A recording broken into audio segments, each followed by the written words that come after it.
Hello everyone, and welcome back to the Dreams of Drift. Here on this channel, I shares UFO sightings, alien encounters, and relaxing space stories off to sleep. Before we dive in, I would love to hear from you. Leave a comment and let me know where you're tuning in from. Find a comfortable spot, relax, and let's begin. The sun begins its slow, majestic descent over the winding Potomac River, casting long, stretching shadows across the sprawling Capitol below. Above Washington, D.C., the evening sky transforms into a canvas of deep violet and burnt orange, signaling the end of another busy day in the seat of power. As the bustling city traffic turns into a rhythmic river of red taillights, a quiet stillness settles over the landscape. Looming against this twilight backdrop is the massive, geometric silhouette of the Pentagon. It stands as a fortress of concrete and stone, a symbol of order and defense that has watched over the nation for decades. Within these imposing walls, the frenetic energy of the day slowly dissolves, replaced by a hushed atmosphere that feels almost heavy with history, secrets, and the weight of decisions made in silence. While most of the building's occupants pack away their belongings and head home to rest with their families, a small, dedicated group remains behind. Deep within the labyrinthine corridors, far removed from the public eye, lights continue to hum in a specific sector. This is the home of the all-domain Anomaly Resolution Office, known more simply as AARO.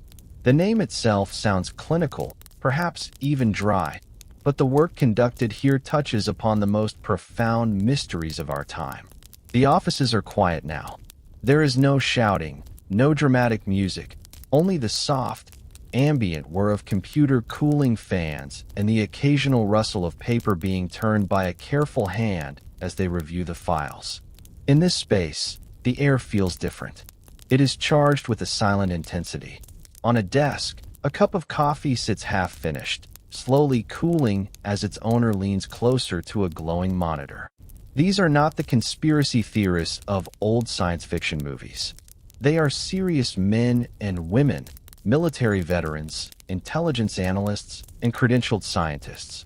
They approach their work with a methodical precision, stripping away speculation to find the hard data underneath. They are sifting through gigabytes of sensor readings, analyzing grainy infrared footage, and reading pilot reports that describe things which physics suggests should not exist in our reality. The stillness of the room simply belies the absolute gravity of the questions they are asking. The room is filled with the soft glow of screens illuminating furrowed brows. They are looking for patterns in the noise. They are searching for the single thread of truth that might explain the unexplained. It is a peaceful scene, yet the implications of their work are staggering. Every file they open represents a big question mark that hangs over our understanding of the sky and the oceans. They are the modern custodians of the unknown, tasked with bringing transparency to a subject that has lived in the shadows for nearly a century of denial. They work in silence, respecting the data. The evening deepens, and the lights of the city flicker on outside the reinforced windows. The world outside continues its normal routine, unaware of the profound analysis happening just a few walls away. In these quiet moments, away from public scrutiny, they're piecing together encounters that defy everything we thought possible. But where did this journey begin? To understand the present, we must look back at the path that brought us to this moment. For generations, the subject of unidentified flying objects existed on the fringe of serious conversation. It was a topic relegated to the dustiest corners of filing cabinets and discussed only in hushed, hesitant tones. Throughout the mid-20th century, government initiatives like Project Blue Book investigated thousands of strange reports, yet the official conclusion was almost always mundane. The public was told these sightings were merely swamp gas, weather balloons, or tricks of the light. The files were closed, the secrets were locked away in heavy vaults, and those who witnessed the impossible were often left to wonder in silence. It was an era defined by deep shadows, where the unknown was something to be ridiculed rather than studied. But secrets have a way of surfacing, much like objects rising from the dark depths of the ocean. Then came a distinct shift in the wind. In late 2017, the world woke up to a startling new reality. A groundbreaking article in the New York Times pulled back the heavy curtain on a hidden Pentagon program dedicated to studying these aerial mysteries. Suddenly, the conversation changed overnight. It was no longer a matter of science fiction or folklore. It became a serious discussion about national security and flight safety. We saw grainy, monochrome videos taken from the cockpits of advanced fighter jets, footage that showed objects moving in ways that defied our current understanding of aerodynamics. The silence had been finally broken, not by rumors, but by hard, undeniable evidence. The voices driving this change were not anonymous sources, but highly trained Navy pilots. These were credible observers, men and women entrusted with millions of dollars of sophisticated equipment, who came forward to say, "We are seeing things we cannot explain." They described objects that had no wings, no visible exhaust, and yet could outmaneuver the most advanced aircraft in the world. Their testimony was the catalyst. It became clear that ignoring these reports was no longer an option. The stigma that had silenced witnesses for decades began to erode, replaced by a genuine desire for answers. In response to this growing wave of evidence, the government established the all-domain Anomaly Resolution Office, known simply as AARO. The creation of this office marked a quiet revolution. It represented a massive shift in philosophy, moving the investigation from the dark corners of conspiracy into the bright, clear light of scientific inquiry. The name All Domain is significant.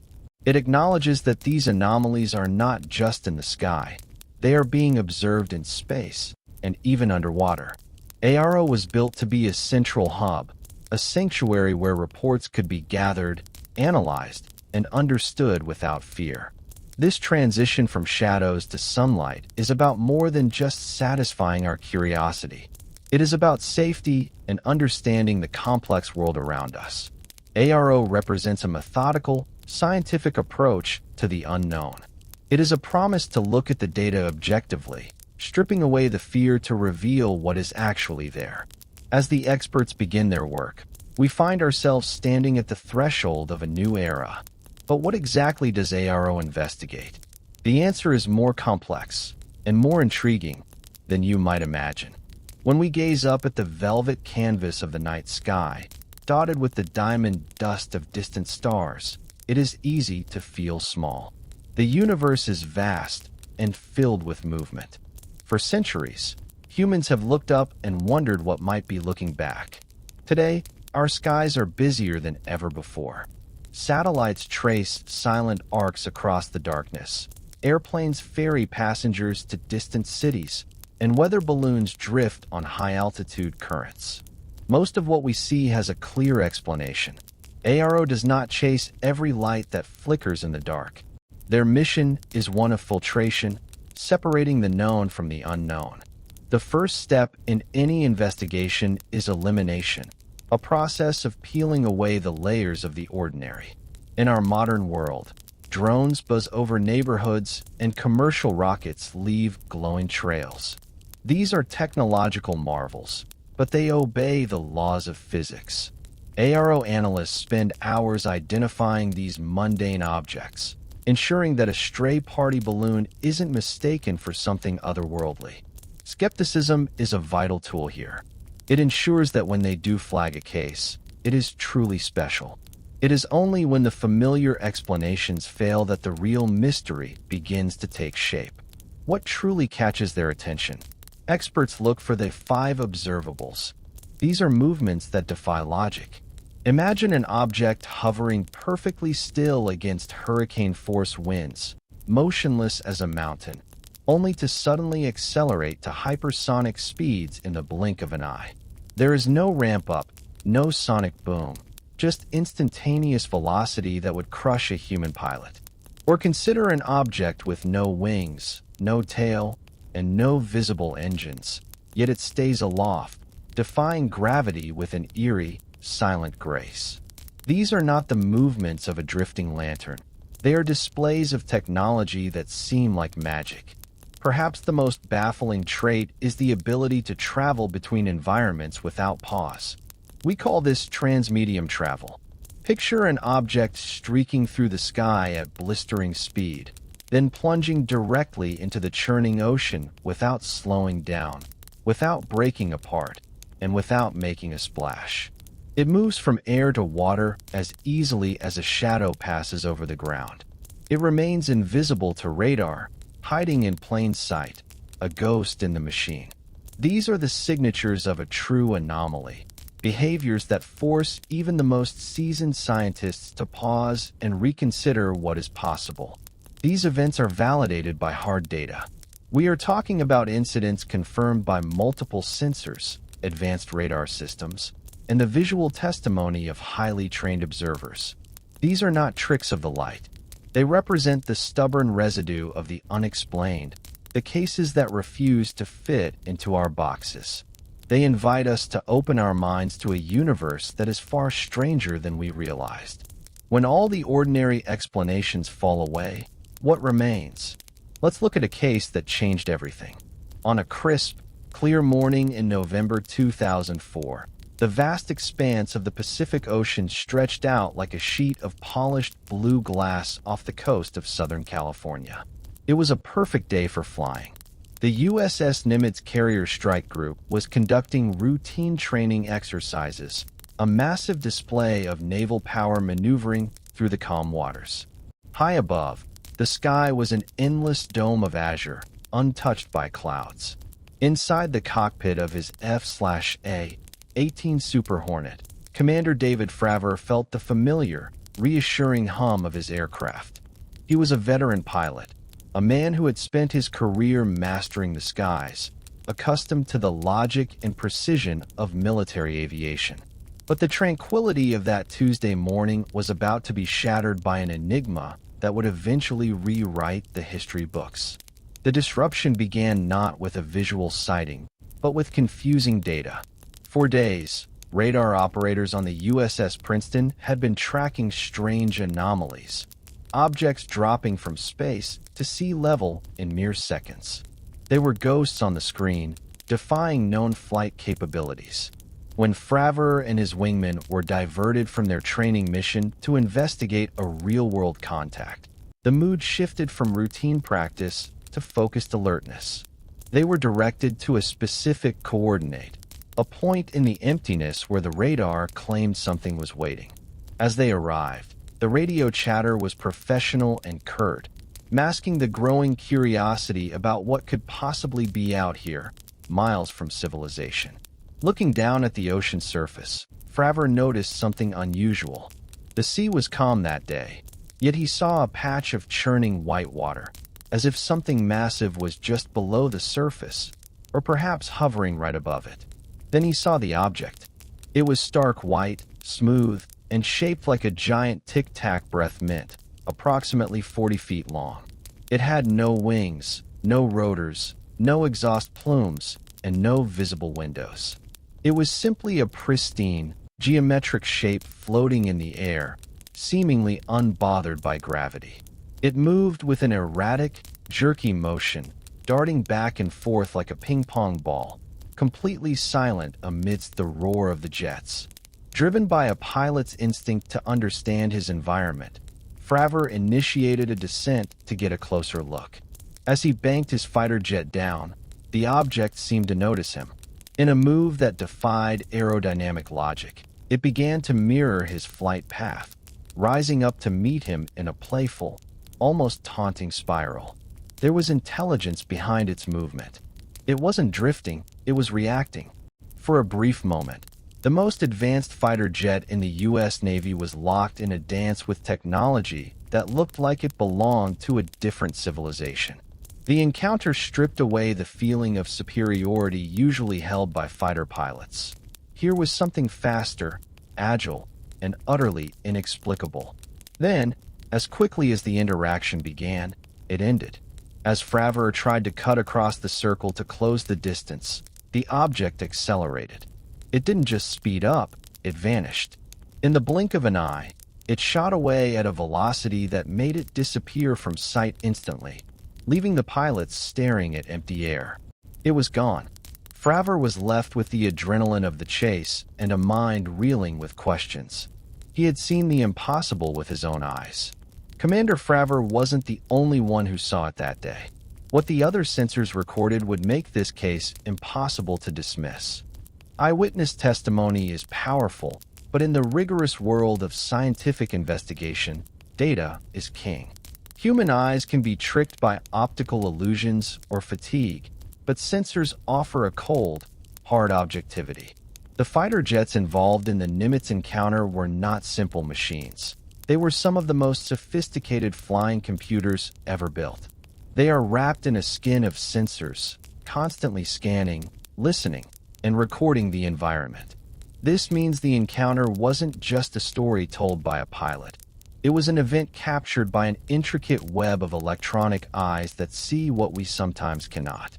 Miles away on the rolling ocean, the USS Princeton watched the sky with the Spy 1 radar, a system powerful enough to track small objects from vast distances.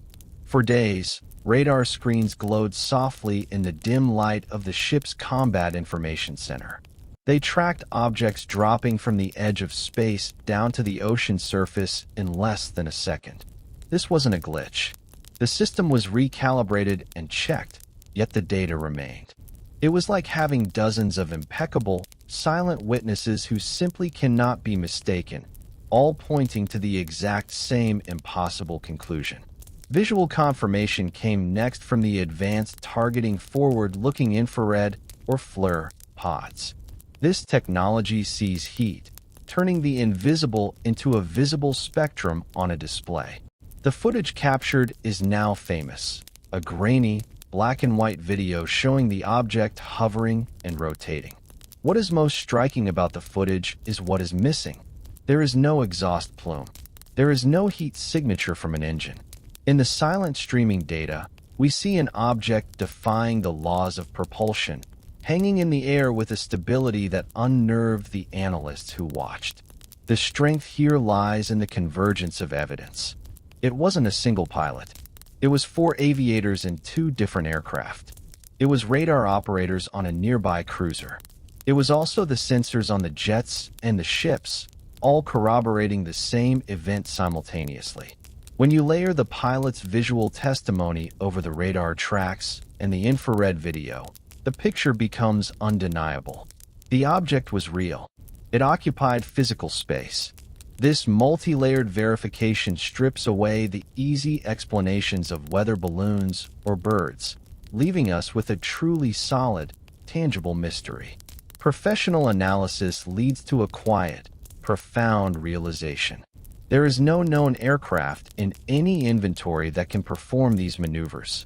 To accelerate that fast without a sonic boom, to hover without rotors, to drop from space without burning up. These are feats that require a mastery of physics we have yet to achieve. We are left with a sense of pure wonder. The data proves that something extraordinary happened, something that invites us to be humble. This evidence launched 1,000 questions. But for AARO, the Nimitz case was just the beginning of a much larger pattern. The Nimitz encounter was a thunderclap, a singular event that woke the world to a new reality. However, as the dust settled and the files began to open, it became clear that this was not a solitary anomaly. In the quiet offices of AARO, analysts began to look beyond that one bright November morning. As they pulled threads from different databases and interviewed personnel from various branches of service, a larger picture began to form.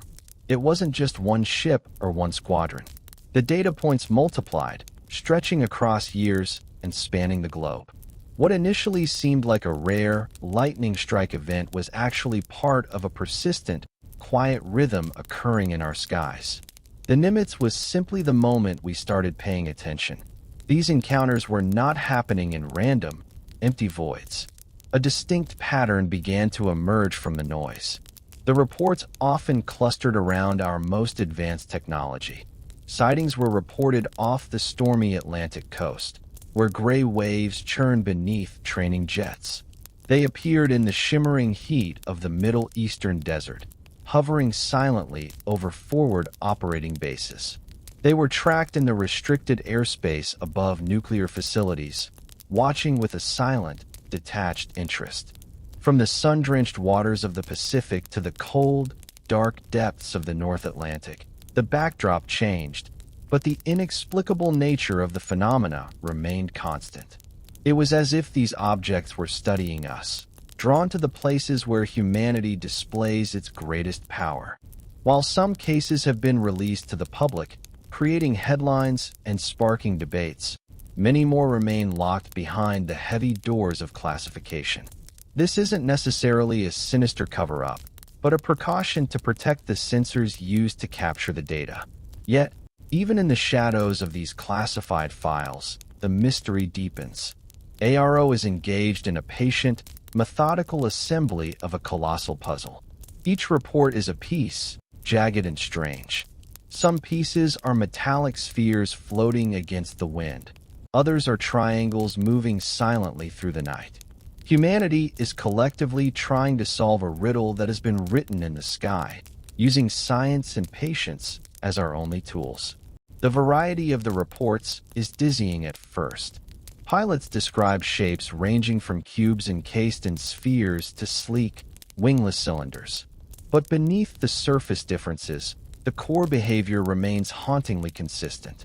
Time and again, the 5 observables reappear like a signature.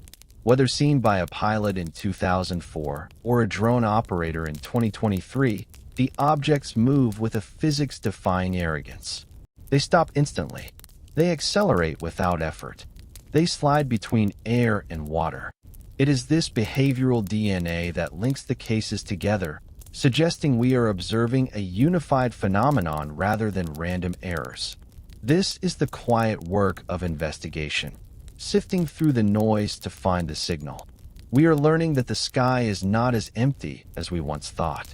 As AARO continues its work, the sheer volume of data forces us to remain open-minded. We stand at the edge of a new understanding, watching the patterns form with a mixture of caution and awe. Among all these cases, some stand out not for what they show us, but for how they challenge everything we think we know about physics itself. The Navy had more encounters, and they were being recorded. Imagine sitting in a darkened room, the only light coming from a single monitor. The screen flickers to life, revealing a grainy, monochromatic window into the unknown. The footage is titled Fleur 1, a name that sounds clinical and detached, yet it represents one of the most significant pieces of evidence in the modern history of aerial phenomena. It transports us back to that crystal-clear day in November 2004, off the coast of San Diego. However, this time, we are not relying on the fallible memory of a human pilot. We are looking through the unblinking, objective eye of a military sensor. The atmosphere is tense but controlled, a digital recording of a moment that refuses to fit into our understanding of the world. To truly appreciate what we are seeing, we must first understand the technology behind the lens. FLIR stands for forward-looking infrared. Unlike a standard video camera that captures reflected light and color, this sophisticated pod captures heat. It sees the thermal energy radiating from objects, translating temperature differences into a visual image. In this grayscale world, hot engines usually glow bright white or deep black, depending on the setting, while the cold backdrop of the atmosphere remains a flat, uniform gray. It strips away the visual noise of the day, revealing the raw energy mechanics of the scene. It is a way of seeing that is designed to expose the hidden heat of jet engines and friction. On the screen, a small, oblong shape sits squarely in the digital crosshairs. It is the infamous Tic Tac object. It hovers with an eerie, impossible stillness against the moving background. The tracking system of the fighter jet is locked on, struggling to maintain focus on the elusive target. Through the audio, we hear the voices of the pilots. They are professional, calm, yet laced with a distinct undercurrent of confusion and intrigue. They are attempting to categorize something that does not exist in their training manuals. The object glows with a distinct thermal signature, yet the image reveals a startling absence. There is no exhaust plume. There is no blast of hot air jetting out behind it to keep it airborne. It simply hangs there, defying gravity. The significance of this footage lies in its source. We are accustomed to seeing blurry, shaky videos of lights in the night sky taken by handheld cameras. This is different. This was recorded by a multi-million-dollar sensor suite designed to track enemy aircraft with lethal precision. The stability of the image serves to highlight the instability of our understanding. Eventually, the object accelerates to the left, breaking the lock of the sensors with a speed that seems physically impossible. It doesn't ramp up, it simply departs. The physics on display suggest a technology that has mastered inertia in a way we have not yet dreamed of. We cannot see every detail in this short clip. The resolution has its limits, and the distance is great. But what remains is extraordinary. It is a verified, digital record of an encounter with the unknown. It forces us to ask, if it has no wings, no rotors, and no engine heat, how is it flying? The silence of the video after the object departs leaves a heavy, lingering question in the room. This footage sparked debates that continue today, but it was the second video that would truly capture the world's attention. Fast forward to the year 2015. We find ourselves once again above the churning waters of the Atlantic Ocean, off the east coast of the United States. The third video in this triad of naval evidence is known simply as GoFast. If the previous FLIR 1 clip demonstrated hovering and Gimbal showcased bizarre rotation, this footage is entirely about the thrill of raw speed. The scene is dynamic, filled with a sense of urgency that differs from the slow, methodical pace of the previous recordings. Here, the ocean surface rushes by on the screen, a textured carpet of gray waves, providing a dizzying backdrop for an object that seems to be in a tremendous hurry to get somewhere.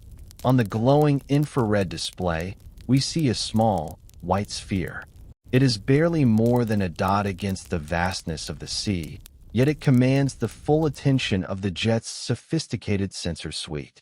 It is streaking across the water at a low altitude, moving with a relentless, linear purpose. The weapon systems officer on board is struggling to lock the tracking camera onto the target. The sensor box slews rapidly, chasing the object, trying to keep up with its transit across the field of view. It creates a feeling of a high-stakes chase, a fleeting moment where humanity tries to catch a glimpse of something that does not want to be seen. The silence of the analysis room is broken by the pilot's voice, captured clearly on the recording. "Whoa, got it," he exclaims, followed by an incredulous laugh. What the expletive is that? The excitement is palpable. It is a genuine human reaction to a technical impossibility. There is a sense of professional triumph in finally locking the sensors on the target, but it is quickly replaced by bewilderment. The data on the screen tells a confusing story. The object appears to be moving at incredible velocity, skimming the waves, yet the infrared shows it is cold. There is no white-hot engine exhaust trailing behind it. No sign of the immense heat required to push an object through the thick air at sea level. Skeptics have argued that an optical illusion known as parallax might make the object appear faster than it truly is, suggesting it could be a slow-moving bird or balloon seen from a fast-moving jet. However, the pilots involved, trained to understand relative motion, dispute this. To them, the object was cutting through the air with absolute purpose. Even if the speed is debated, the lack of propulsion remains the true mystery. A bird has flapping wings. A drone has propellers and a heat signature. This object had neither. It moved without disturbing the water below, and without creating a sonic boom. In our world, high speed always creates noise, drag, and friction. In the world of this object, there is only silent, effortless motion. It challenges the laws of aerodynamics. 3 videos, 3 different years, 3 encounters that all share one thing. They show us something that shouldn't exist according to our current understanding. But what are pilots experiencing beyond what cameras capture? Behind the monochrome grain of the infrared videos and the sterile analysis of radar data, there is a human element that is often overlooked. These encounters are not just data points on a server. They are lived experiences of men and women sitting in the cockpits of multi-million-dollar aircraft. To understand the gravity of these events, we must step into their boots. A naval aviator is not an amateur stargazer. They are the product of years of rigorous, grueling training. They have spent thousands of hours mastering the skies, learning every cloud formation, every type of aircraft silhouette, and every trick of the light. Their survival depends on their ability to instantly identify what is in the air with them. Imagine the solitude of the cockpit, a bubble of glass and metal suspended high above the earth. The sky is usually a place of order and predictability. There is a profound peace at altitude, where the world below turns into a patchwork quilt of greens and browns, and the clouds form soft, rolling landscapes of white. Pilots find comfort in this environment. They know their machines, and they trust their instincts. But when these anomalies appear, that sense of order is disrupted. It begins with confusion, a blip on the radar that shouldn't be there, or a visual contact that doesn't make sense. The pilot's mind races through a checklist of rational explanations. Is it a weather balloon? Another jet?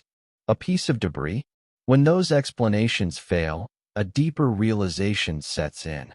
They are witnessing something that defies their extensive training. We have heard accounts of pilots feeling a strange mix of awe and professional frustration.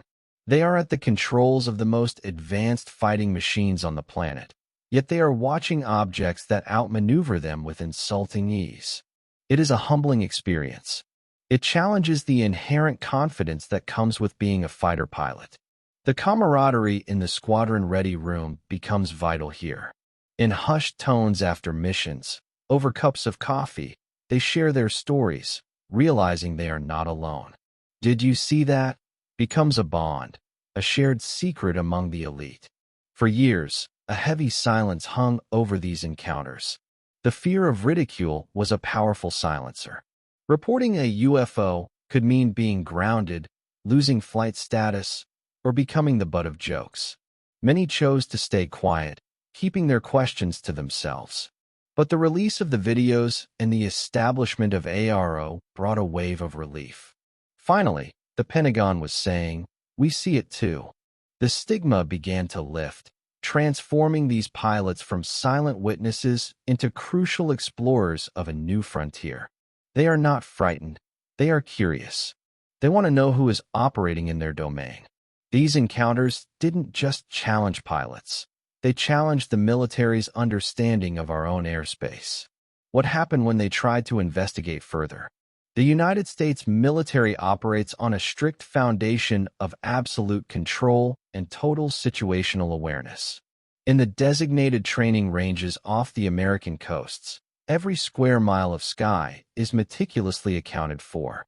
These are known as sanitized zones, blocks of airspace reserved exclusively for complex maneuvers and high-speed war games. When an unidentified object enters these invisible boxes, it is not immediately viewed through the lens of science fiction. It is viewed as a critical flight safety hazard. Imagine driving a high-performance vehicle on a closed racetrack at 200 miles per hour, only to find a pedestrian wandering aimlessly across the asphalt. That is the immediate, visceral concern for a pilot. The primary driver for the military's renewed interest was not the search for extraterrestrial life, but the very practical need to prevent a catastrophic mid-air collision. This pragmatic reality forced a significant, albeit quiet, cultural shift within the Navy. For decades, The unwritten rule among aviators was silence. To speak of UFOs was to risk one's credibility. But as the frequency of these incursions increased, silence became a liability. The Navy took the lead in establishing formal reporting mechanisms, creating a safe, standardized channel where aviators could detail their experiences without fear of career repercussions or ridicule. It was a decisive move from dismissal to documentation. The message became clear. If something is in our sky, we need to know what it is, regardless of its origin. This was about protecting assets and lives, grounding the mystery in the solid earth of national defense. Inside the five-sided fortress of the Pentagon, the atmosphere gradually changed from skepticism to quiet, serious contemplation. In secure conference rooms, far from the media frenzy, briefings were held with a new level of gravity. We can imagine these meetings, polished mahogany tables, the soft rustle of classified folders, and the low hum of serious conversation. Intelligence officers and high-ranking admirals sat together, reviewing the sensor data we have discussed. The establishment of preliminary task forces, precursors to AARO, marked the institutionalization of this curiosity. They began to treat UAPs with the same rigorous, data-driven analysis applied to foreign adversaries. This concern eventually spilled out of the Pentagon and into the marble halls of Congress. Elected officials began asking hard questions, demanding briefings on what the military knew. It was a rare moment of bipartisan alignment, driven by a desire for transparency. While much of the data remains classified to protect the sensitive sources and methods used to gather it, like the specific frequencies of spy radars, the acknowledgement of the phenomenon was public. It was a balancing act between keeping national secrets and satisfying the public's right to know. The investigation has become a methodical process. It is not a panic, but a slow, steady gathering of facts. They are peeling back the layers of the onion, one report at a time. As the military investigated, patterns emerged that made these encounters even more puzzling. The objects seemed to favor certain locations, places where our most advanced technology operates. As analysts began to layer the data onto global maps, placing colored pins where incidents occurred, a striking visual representation of the mystery began to take shape. The sightings were not scattered randomly like seeds thrown into the wind. Instead, they clustered tightly in specific, definitive zones. One of the most prominent concentrations appeared along the east coast of the United States, stretching from the chilly, turbulent waters off Virginia down to the sun-warmed coasts of Florida. This is a region of immense natural beauty, where the Atlantic Ocean meets the continent in a restless embrace of tide and sand. But it is also something else. It is one of the most heavily monitored blocks of airspace on the planet. Moving across the continent to the west coast, specifically off the shores of Southern California, we see another dense cluster of reports. The deep blue waters of the Pacific, often shrouded in marine layer fog, have become a theater for the unexplained.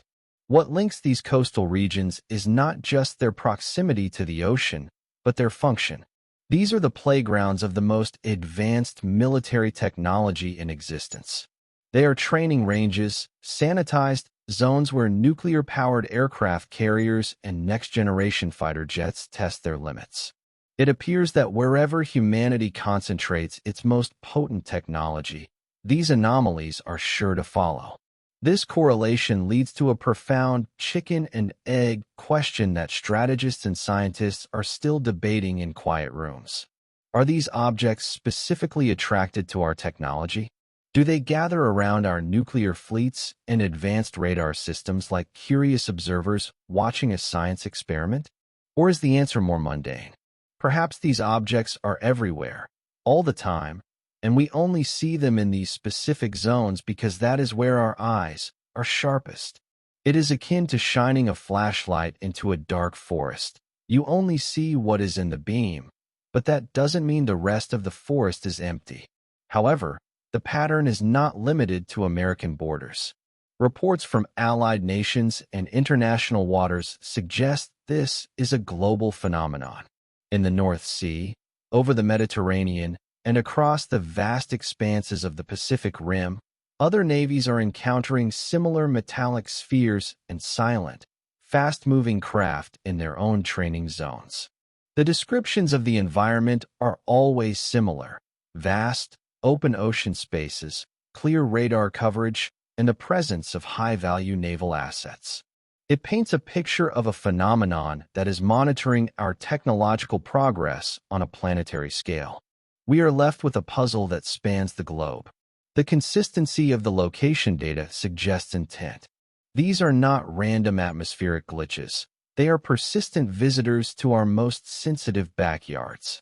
The location patterns raise profound questions about surveillance and curiosity.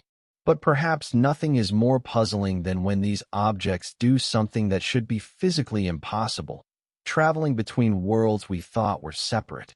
To understand the sheer impossibility of what pilots and sensors are reporting, we must first appreciate the fundamental difference between the sky and the sea. To a casual observer, air and water are just two different environments we move through. But to a physicist or an engineer, they are practically different universes. Air is a thin, gas mixture that offers little resistance, allowing us to move through it with relative ease. Water, on the other hand, is a heavy, incompressible liquid. It is approximately 800 times denser than air. This massive disparity in density creates a formidable boundary, a physical wall that separates the domain of the bird from the domain of the fish. Designing a craft to operate in one of these environments is a triumph of engineering. Designing one to master both is a nightmare of compromise. Think of it like trying to build a Formula One race car that also functions as a deep-sea submersible. An airplane requires wide wings for lift and a lightweight frame to defy gravity. A submarine requires a thick, heavy hull to withstand crushing pressure and minimal protrusions to reduce drag in the thick liquid. These design philosophies are diametrically opposed. This is why we don't have vehicles that can fly at supersonic speeds and then dive underwater. The physics simply do not allow for it with our current technology. The transition zone, the surface of the water, is where the violence of physics is most apparent. If you have ever performed a belly flopper into a swimming pool, you know that water does not move out of the way easily. At high speeds, hitting the water is not like entering a liquid. It is shockingly similar to impacting solid concrete. The structural stress placed on an object slamming into the ocean at hundreds of miles per hour is catastrophic. It should crumple wings, shatter glass, and destroy delicate electronics instantly. There is always a splash, a massive transfer of energy that sends white water spraying violently into the air. Even nature, with millions of years of evolution, respects this barrier. Watch a gannet or a kingfisher hunting. When they dive from the air, they fold their wings back tightly, transforming into a streamlined dart to minimize impact. They use gravity to pierce the surface, but the water slows them down almost immediately. It is a violent, energetic event, accompanied by bubbles, noise, and turbulence. They cannot maintain their flight speed once they enter the dense embrace of the ocean. They must obey the rules of drag and resistance, shifting their movements to swim rather than fly. Humanity has created missiles that can launch from underwater and seaplanes that can land on waves. But these are clumsy, slow transitions requiring specific angles. We have nothing that ignores the drastic change in density. This is what makes the reports from AARO so deeply unsettling to scientists. We are seeing objects that treat the boundary between air and water as if it were a phantom line. Given these challenges, what are we to make of objects that seem to transition effortlessly, without slowing, without disturbance, as if the barrier simply doesn't exist? It was late in the evening on April 25, 2013, and the tropical air over Aguadilla, Puerto Rico, was thick and warm. Below, the scattered lights of the coastal town twinkled like fallen stars, marking the rhythm of island life settling down for the night. High above this peaceful scene, a turboprop aircraft from U.S. Customs and Border Protection was flying a routine patrol. The DHC-8 is a workhorse of surveillance, equipped with powerful sensors designed to spot smugglers in the dark waters of the Caribbean. The crew was scanning the environment, expecting the usual maritime traffic. Instead, they captured one of the most compelling pieces of video evidence in the history of UAP research. The onboard thermal imaging camera locked onto an object moving with a strange, purposeful speed. On the black and white display, it appeared as a small, dark spot against the warmer background of the land. It flew low, skimming over rooftops and roads near the Rafael Hernandez Airport, yet it had no navigation lights and showed no signs of being a conventional aircraft. It moved with a silent determination, weaving slightly but maintaining a consistent, rapid pace. As the camera operator tracked it, the object headed away from the populated areas and out toward the vast, dark expanse of the Atlantic Ocean. The coastline at night is usually a clear boundary, a place where the solid certainty of land gives way to the shifting, restless energy of the sea. Waves caught the moonlight, creating a textured surface of rolling gray on the infrared screen. As the object approached the water, physics dictated that something had to change. A drone or a bird would need to pull up to avoid crashing. A projectile would impact the surface with a violent release of energy. The crew watched, waiting for the inevitable interaction between the object and the ocean. But the object did not slow down. It did not climb. It simply continued its trajectory, unbothered by the change in environment. The moment of entry was surreal in its lack of drama. The object sliced into the water at high speed, yet the thermal camera recorded no splash. There was no bloom of heat that would indicate a high-impact crash, and no debris field. It slipped beneath the waves as easily as a shadow passes through a window. For a few moments, the camera continued to track the object as it moved underwater. It maintained its velocity, traveling through the dense resistance of the ocean as effortlessly as it had flown through the thin air. It was a display of transmedium travel that seemed to mock our understanding of drag and friction. Then, just as the observers were processing this impossibility, the object resurfaced. It popped back out of the water with the same casual ease, instantly resuming flight. But the strangeness was not over. As it flew away over the ocean, the single object appeared to split into two distinct shapes. The one became a pair, moving in perfect unison before fading into the distance. The footage leaves us with a lingering sense of awe. We are watching technology that views air and water as a single, continuous medium. This footage has been analyzed extensively. No conventional explanation fits what we're seeing. But Puerto Rico wasn't alone. The Pacific Ocean is a realm of superlatives. It is the largest and deepest body of water on our planet, a vast expanse of blue that covers more surface area than all of Earth's land masses combined. It is a place of profound solitude, where ships can travel for weeks without seeing another soul. Yet, in this immense liquid desert, our most advanced naval forces have encountered a recurring mystery. The transmedium phenomenon is not isolated to the warm Caribbean nights. It thrives here, in the cold, deep waters off the California coast, where the U.S. Navy conducts its most complex exercises. The Pacific serves as a grand stage for these inexplicable performances. One of the most striking examples occurred in July 2019, involving the littoral combat ship USS Omaha. It was a clear night, and the sea was relatively calm, its surface a dark mirror reflecting the constellations above. The ship's sophisticated radar and optical sensors were tracking a spherical object. Unlike a traditional aircraft, this sphere hovered and maneuvered with an unsettling stability. The crew watched on their screens as the object descended slowly toward the waterline. It didn't crash, it didn't wobble.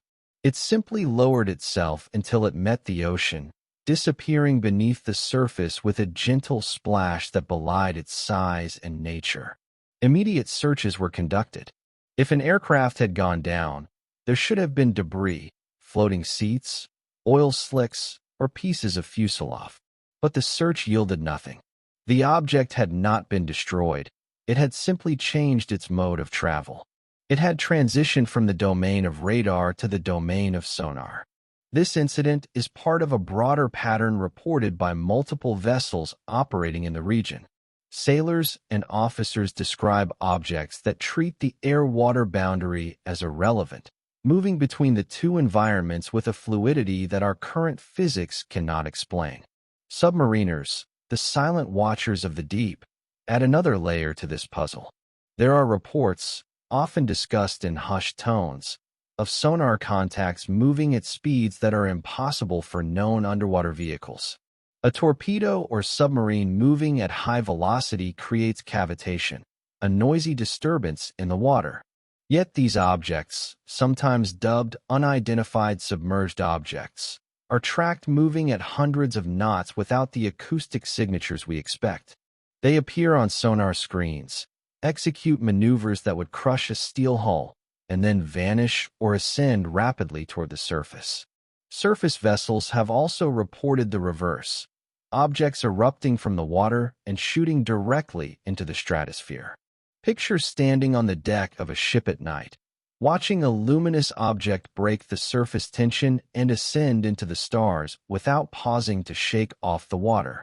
It suggests a technology that is amphibious in the truest sense of the word.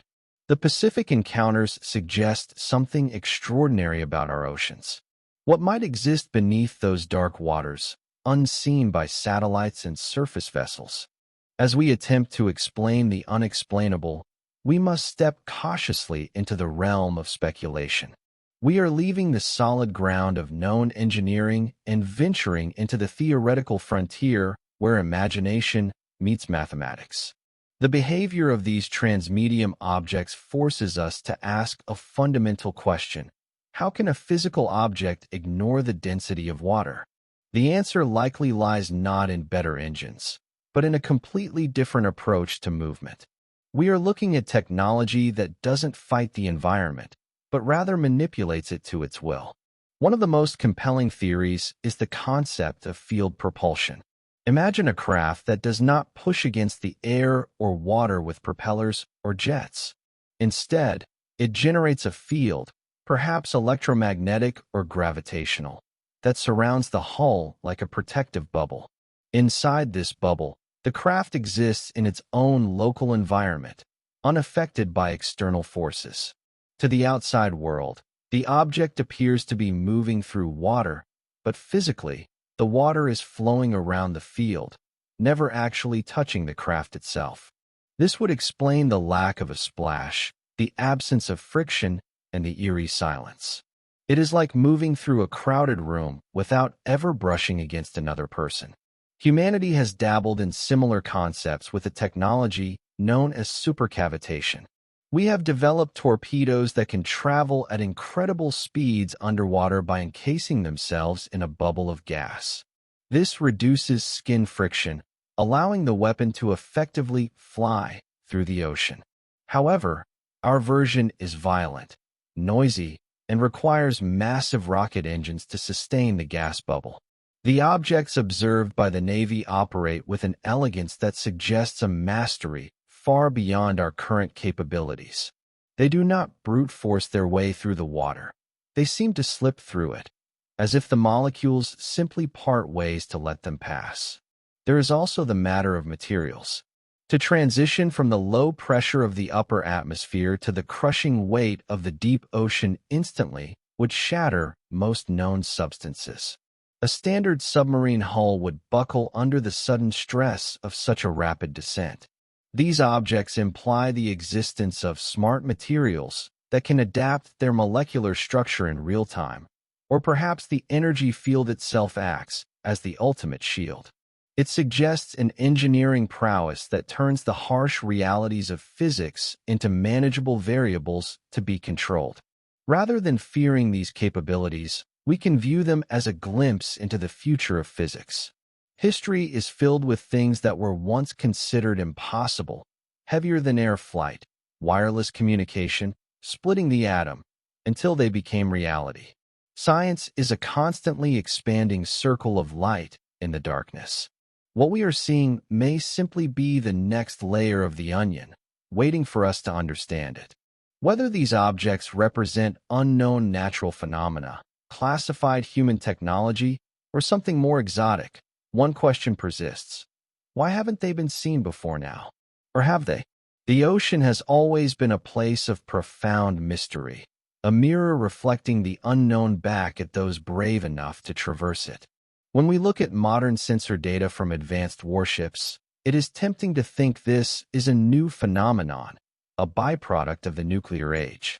But if we turn the pages of history back, we find that sailors have been whispering about strange lights in the water for centuries. The sea is timeless, and it seems the mysteries it holds are equally enduring. What we are capturing now on digital hard drives may simply be the same enigma that wooden ships encountered under starlit skies hundreds of years ago. One of the most famous early accounts comes from the logbooks of Christopher Columbus. On his first voyage to the Americas in 1492, just days before sighting land, he and his crew witnessed a glowing object emerge from the sea and shoot up into the sky. They described it as a wax candle, rising and falling. For sailors navigating by the stars and living by the whims of the wind, such a sight was awe-inspiring and terrifying. While skeptics might dismiss this as bioluminescence or a meteor, the description of vertical movement from water to air bears a haunting similarity to the reports filed by modern naval aviators today. Throughout the 20th century, the reports continued, evolving from folklore into military intelligence. During World War II and the Cold War, submarine crews and naval vessels frequently logged encounters with what they called ghost rockets, or unidentified submerged objects. In the misty waters of Scandinavia, witnesses reported cigar-shaped craft diving into lakes and never resurfacing, leaving no wreckage behind. Sonar operators during the height of the Cold War would occasionally track targets moving at speeds that defied the capabilities of any known Soviet or American submarine, often dismissing them as equipment malfunctions because the alternative was too unsettling to consider. We must approach these historical accounts with respect. These were not primitive people prone to superstition. They were master navigators who knew the ocean intimately. They knew the difference between a whale, a school of fish, and something that didn't belong. The consistency of their descriptions across centuries is striking. Whether described in the flowery language of the 15th century or the clipped, technical jargon of a modern sonar report, the core behavior remains the same: objects moving effortlessly between the domains of air and water. Today, we have replaced the spyglass with infrared cameras and the human ear with advanced sonar arrays. We are finally building the tools capable of validating the stories told by generations of mariners. It suggests that perhaps we are not being visited by something new, but rather we are finally noticing a presence that has always been here, sharing our oceans in silence. From ancient mariners to modern sensors, the mystery persists. But what's most striking isn't just that these objects move between air and water. It's how they seem to demonstrate intelligence in doing so. The most profound mystery surrounding these transmedium objects is not the mechanics of their propulsion, but the intent behind their movements. When we strip away the technical marvel of flying without wings or swimming without propellers, we are left with something even more compelling: behavior. A rock falling from a cliff obeys gravity. A leaf blowing in the wind obeys the air currents. These are passive objects. The phenomena documented by AARO and witnessed by naval personnel, however, display a distinct quality of agency. They do not drift aimlessly. They make choices. They react to their environment in ways that suggest they are aware of the world around them, and perhaps aware of us. Return for a moment to the Puerto Rico incident. The object did not simply travel in a straight line until it hit an obstacle. It navigated. It followed the contours of the terrain, adjusting its altitude to skim over rooftops and trees before heading out to sea. When it entered the water, it didn't seem like an accident. It felt like a tactical decision. The eventual splitting of the object into two distinct entities suggests a level of coordination and complexity that goes far beyond simple mechanical drone flight. It implies a capability to adapt, to change form, and to operate in unison, much like a flock of birds or a sophisticated squadron. We also see repeated instances where the water serves as a sanctuary. In multiple encounters, including those investigated by the Nimitz carrier group, objects have been observed dropping from high altitudes to a hover, only to vanish beneath the waves the moment they are actively pursued or locked onto by radar. This timing is critical. It suggests that the object is aware it is being tracked. It recognizes the paint of a targeting radar or the approach of an interceptor jet and utilizes the ocean as a veil. This is not random behavior. It is evasion. It is the action of something that understands the concept of concealment. This brings us to a quiet, philosophical question. What defines intelligence? In the animal kingdom, we define it by the ability to solve problems and adapt to new situations. These objects demonstrate exactly that. They solve the problem of being followed by changing mediums. They solve the problem of navigation by following landmarks. Whether this intelligence is the result of a conscious pilot inside the craft, a remote operator miles away, or a highly advanced autonomous artificial intelligence, the result is the same. We are engaging with something that thinks, reacts, and plans. Watching these encounters is like observing a complex dance through a sheer curtain. We see the steps, but we cannot see the dancers' faces. We see the reactions, but we do not know the motivations. It shifts the conversation from what is it to what does it want. We are left with a sense of wonder, realizing that we are not just observing inert metal, but something alive with purpose. If these objects demonstrate some form of intelligence, whether programmed or conscious, then every encounter becomes not just a sighting, but a potential interaction. Some witnesses have experienced exactly that, and their stories are about to get very personal. When we discuss the phenomenon of unidentified aerial objects, the conversation often stumbles over the reliability of the human eye. We know that memory is malleable and that perception can be flawed. A bright planet seen through the haze can look like a hovering craft. A satellite flare can resemble a warp drive engaging. However, the files examined by AARO are not built on the shaky foundation of casual, roadside sightings. We are not listening to stories told by excited tourists or people seeking 15 minutes of fame.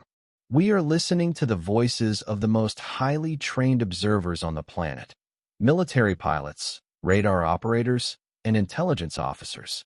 These are individuals whose entire careers are built on precision, situational awareness, and the ability to identify threats in a split second. To understand the weight of their testimony, we must understand who they are. A fighter pilot or a naval surveillance officer undergoes years of rigorous physiological and psychological vetting. They are trained to memorize the silhouettes of every known aircraft, friend, or foe. They know how light plays off a canopy, how exhaust plumes look at different altitudes, and how objects move in relation to the horizon. When a person with this level of expertise says, "I have never seen anything like this," it carries a gravity that is impossible to dismiss. They are professionals trained to filter out the noise, meaning that what remains is truly anomalous. For decades, however, these professionals remained silent. The culture within the military was one of strict conformity, and reporting a UFO was often viewed as a career-ending move. Pilots feared being grounded, stripped of their flight status, or sent for psychological evaluation. They worried about the ridicule of their peers and the skepticism of their superiors.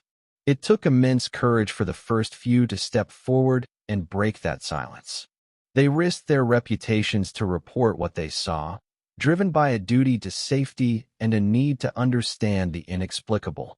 The recent shift in government policy has been a tremendous relief, transforming a taboo subject into a legitimate operational concern.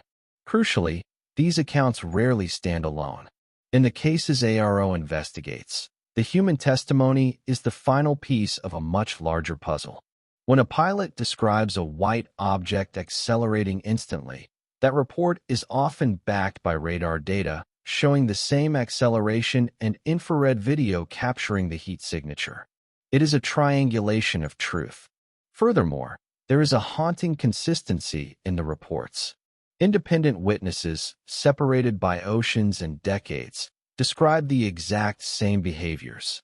They describe the same lack of propulsion, the same silent hovering, and the same instantaneous speeds. These are not coordinated stories. They are identical observations of a consistent reality. Imagine a quiet room where an interview is taking place. The atmosphere is calm and respectful. A veteran pilot sits in a comfortable chair, recounting a day that changed their life.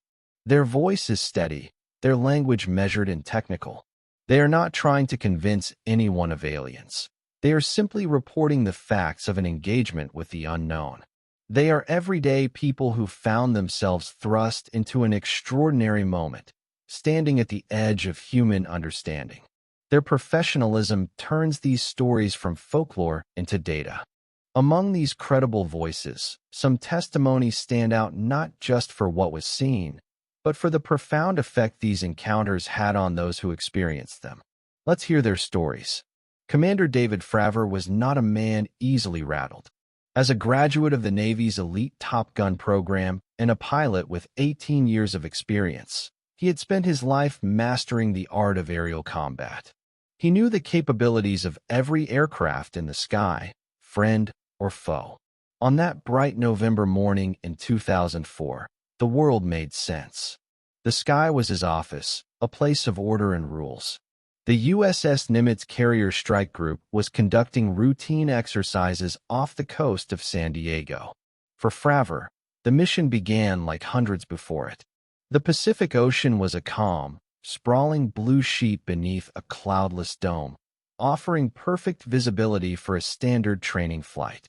The routine was shattered by a voice over the radio. The USS Princeton, a guided missile cruiser nearby, had been tracking strange anomalies for days, objects dropping from space to sea level in seconds. Fravor was asked to investigate a real-world contact. At that moment, the feeling wasn't fear, it was professional curiosity. Banking his F/A-18 Super Hornet, he descended toward the coordinates, scanning the empty blue for a target. He expected to find a drug runner's plane or perhaps a malfunctioning weather balloon. He was entirely unprepared for what waited for him near the water's surface. Below him, a patch of white water churned in the otherwise calm ocean, as if a large object were submerged just beneath. Hovering above this disturbance was a white object, smooth and oblong, shaped like a giant Tic Tac. It had no wings, no tail, and no exhaust. As Fravor spiraled down, the object didn't flee. Instead, it reacted. It turned to face him, matching his maneuvers in a playful, almost mocking dance. When he cut across the circle to intercept it, the object mirrored his movement. It was a surreal moment of connection. Fravor realized he was engaging with something that possessed a situational awareness equal to his own. Then came the moment that would haunt him for years. As he closed the distance, the object decided the interaction was over. It didn't just fly away, it vanished. In a split second, it accelerated with a velocity that defied inertia, disappearing past the horizon faster than a bullet. It left Fravor flying through empty air, his mind racing. There was no sonic boom, no turbulence, just a silent, impossible exit. His wingman confirmed the sighting, proving he hadn't hallucinated. The physics he had studied for decades had been casually broken by a white cylinder that looked like it belonged to a different universe. For years, Fravor processed this event in the quiet company of his peers. Later, he chose to speak publicly, putting his reputation on the line to demand answers. His story isn't one of fear, but of a profound shift in perspective. He went from believing we were the masters of the sky to realizing we might be sharing it with technology far beyond our own. It was a humbling realization that the universe is stranger than we assume. Fravor's encounter lasted minutes, but its impact has lasted years. For another witness, the experience was even more personal and more unsettling. While pilots like David Fravor experience these encounters with their eyes, another group of witnesses watches them unfold through the cold, precise language of data. These are the radar operators, the unsung guardians of the fleet who work in the shadowy, blue-lit rooms of the Combat Information Center, or CIC. Surrounded by banks of glowing monitors and the soft hum of cooling fans, their job is to interpret the electronic pulse of the world outside. They are trained to see patterns in the noise, distinguishing a flock of birds from a missile and a friendly jet from a hostile intruder. For them, reality is what appears on the scope. In November 2004, aboard the USS Princeton, Senior Chief Kevin Day was the man watching the sky. As an experienced radar operator, he was intimately familiar with the capabilities of the powerful Spy-1 radar system. It was designed to track hundreds of targets simultaneously with pinpoint accuracy. But what he began to see during those training exercises didn't make sense. Strange tracks were appearing on his screens. These weren't glitches. The system had been checked and recalibrated. These were solid returns, representing physical objects moving in ways that defied physics. Day watched in disbelief as objects appeared at 80,000 feet, essentially the edge of space, and then plummeted down to 20,000 feet in less than a second. To put that in perspective, a fall like that would instantly destroy any known aircraft due to structural stress and heat. Yet these objects stopped instantly, hovering motionless in the sky. There were no sonic booms, no debris, just silent, impossible movement. Over several days, he tracked groups of these objects drifting south at a slow 100 knots, seemingly unbothered by the wind or gravity. The frustration in the CIC was palpable. A radar operator trusts their equipment implicitly. It is their eyes and ears. To see data that contradicts everything you know about aerodynamics creates a profound cognitive dissonance. It was a crisis of professional understanding. Day and his team cross-checked with other sensors, including the E-2 Hawkeye surveillance plane. Every system confirmed the same thing. The ghosts on the screen were real. The tension peaked when Fravor was vectored to investigate. Day watched the intercept unfold on his display, observing the merge of the friendly fighter jet and the unknown contact. He saw the moment the Tic Tac accelerated. On the scope, it didn't just speed up, it essentially teleported to a predefined combat rally point miles away in seconds. For Kevin Day, this wasn't just a technical anomaly, it was a paradigm shift. He realized he was tracking a technology that could outmaneuver the most advanced military on Earth with ease. It left him with a lingering sense of vulnerability and awe. What the radar showed was extraordinary. What another group of witnesses experienced was something even more direct and more difficult to explain. A decade after the Nimitz incident, the phenomenon returned, this time on the opposite side of the continent. The USS Theodore Roosevelt Carrier Strike Group was conducting workups off the east coast of the United States, in the choppy waters of the Atlantic. Life on an aircraft carrier is a study in organized chaos. The flight deck is a deafening ballet of steam, jet fuel, and heavy machinery, where crews in color-coded jerseys launch and recover aircraft with split-second precision. Below decks, the rhythm is constant. Briefing, flying, debriefing, sleeping. It is a world of high stakes and rigid schedules. Yet, starting around 2014, an uninvited guest began to disrupt this professional routine. It wasn't a single, fleeting event. The encounters became a daily reality. Pilots returning from training missions began swapping stories in the ready rooms, their faces etched with confusion. They were seeing objects in their designated airspace, areas that were supposed to be completely sanitized for war games. These weren't just radar glitches, they were visual contacts. Lieutenant Ryan Graves, an F/A-18 pilot, became one of the most vocal witnesses. He described objects that looked like a cube inside a sphere, hovering motionless against hurricane-force winds at high altitudes. Imagine flying at 30,000 feet, where the air is thin and the wind streams at over 100 knots. To stay in one spot requires immense energy. Yet these objects sat there, seemingly anchored in the sky, all day long. They had no visible engines, no exhaust plumes, and no control surfaces like wings or tails. It was a violation of everything the pilots understood about flight mechanics. Initially, there was curiosity. Was it a secret drone program? A new type of radar reflector? But as the days turned into months, curiosity shifted to concern. The airspace over the Atlantic is a busy highway for military jets practicing dogfights and bombing runs. A stationary object in the middle of a high-speed maneuver zone is a terrifying hazard. There were near misses. Pilots had to actively dodge these unknown craft to avoid catastrophic collisions. The encounters became a standard part of the pre-flight briefings.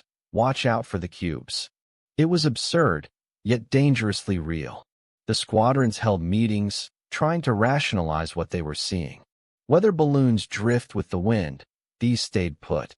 Drones have propellers and batteries that die. These loitered for hours. Nothing fit. This sustained presence forced a change in protocol.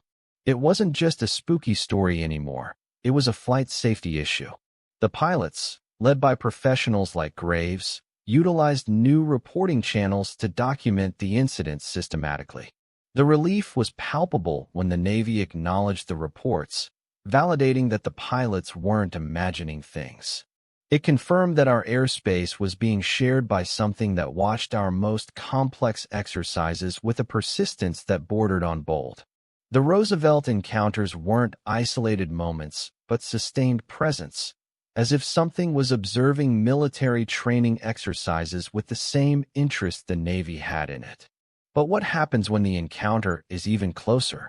The moments immediately following an encounter are often defined not by fear, but by a profound, disorienting silence. When the strange lights vanish, the witness is left alone with their own mind. The first reaction is almost always a wave of self-doubt. The human brain is a machine designed to categorize the world into safe, predictable boxes. When it encounters something that refuses to fit, like a craft defying physics, the cognitive dissonance is jarring. The internal monologue begins a frantic loop. Did I really see that? Am I tired? It is a confusing place to be, hovering between the certainty of what was seen and the impossibility of what it implies. For military personnel and pilots, this struggle is compounded by a very real threat, the stigma. For decades, the subject of UFOs was coated in a thick layer of ridicule. To speak up was to invite laughter or professional scrutiny. A pilot's career depends on their psychological fitness. Reporting a flying saucer was historically the fastest way to a desk job. This created a heavy burden of silence. Witnesses would carry the weight of their experience for years, terrified that sharing their truth would cost them their livelihood. They watched the skies with a new wariness, guarding a secret that felt too dangerous to release. Living with this knowledge creates a permanent shift in worldview. It is like walking through a familiar room, but realizing the dimensions are wrong. The mundane concerns of daily life seem smaller against the backdrop of the unknown. There is a sense of isolation in walking among people who believe the sky is empty, while you know with absolute certainty that it is teeming with activity. It is a burden of perspective, a realization that the official narrative of reality is incomplete. This psychological weight can be exhausting, effectively creating an invisible barrier between the witness and the rest of the world. However, the tide is turning. Recent government transparency has acted as a pressure release valve. When the Pentagon admits these objects are real, it validates the memories of silent observers. We see the healing power of shared experience in the quiet conversations happening now. When one pilot speaks up, others nod in recognition. The realization that I am not alone is therapeutic. It transforms the experience from a source of shame into a badge of shared discovery. We are learning to treat these witnesses not with skepticism, but with the compassion due to explorers who have seen the edge of the map. These stories remind us that the phenomenon is a deeply human experience. The witnesses have spoken, and their stories share common threads that can't be easily dismissed.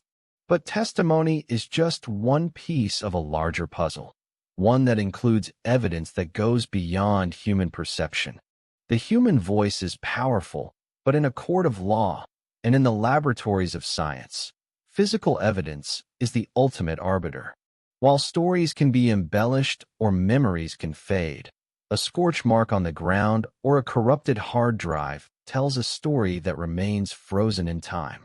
This is where the investigation moves from the subjective realm of psychology into the objective world of physics. Some encounters leave behind more than just a lingering sense of mystery. They leave a tangible fingerprint on our reality, proving that whatever was there possessed mass, energy, and the ability to interact with our environment. One of the most common physical traces reported by military witnesses is electromagnetic interference. Pilots describe their sophisticated weapon systems shutting down or their radios filling with inexplicable static at the precise moment of an encounter. Radar scopes are often jammed or spoofed, showing false returns or blinding noise that corresponds with the object's proximity. This is not a hallucination. It is a measurable disruption of the electromagnetic spectrum. It suggests that these craft generate high-energy fields capable of interacting with and overpowering terrestrial electronics. It is a silent, invisible trace that validates the pilot's claim that something powerful was nearby. History provides us with even more dramatic examples. In rare cases, witnesses have reported physical effects on their own bodies, such as sensation of heat or temporary vision issues. The famous Cash Landrum incident of 1980 involved witnesses who suffered symptoms consistent with radiation exposure after a close encounter with a diamond-shaped craft. While such cases are extreme and controversial, they point to the potential energy output of these objects. On the ground, investigators have documented compressed soil, broken tree limbs, and anomalous chemical signatures in vegetation where objects were seen landing. These are the silent footprints that science can measure and analyze. In the modern era, the definition of physical evidence has expanded to include digital data. The infrared videos and radar logs we discussed are, in essence, physical traces. They are records of photons striking a sensor and electrons moving through a circuit. When AARO investigators analyze a case, they look for this convergence. The holy grail of investigation is when a credible witness sees an object, a radar system tracks its velocity, and a camera records its heat signature simultaneously. This triangulation strips away the possibility of error.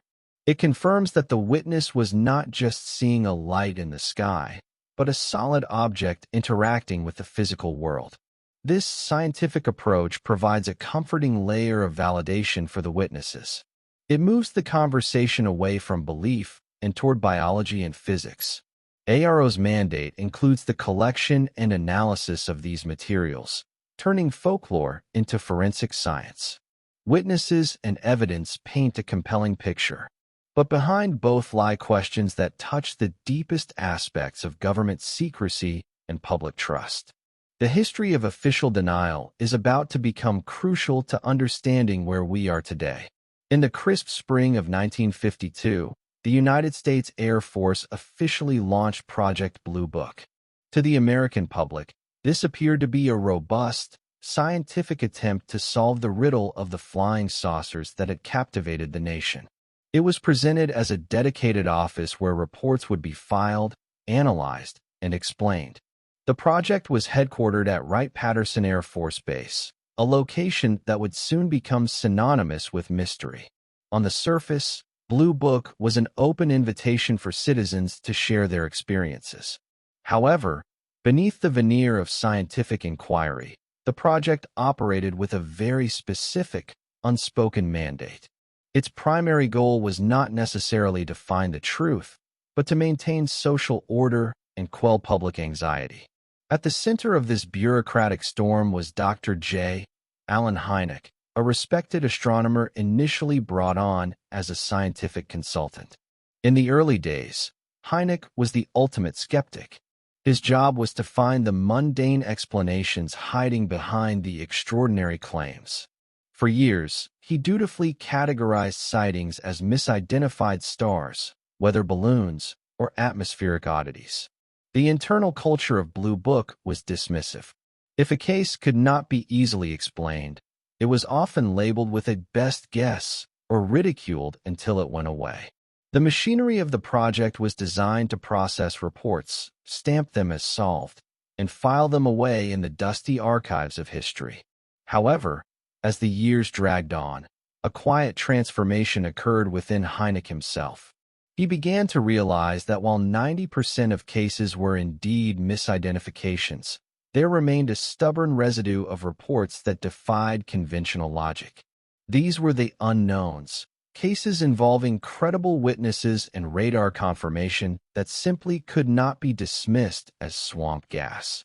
Hynek famously remarked that ridicule is not part of the scientific method, signaling a growing rift between his scientific curiosity and the Air Force's desire for closure.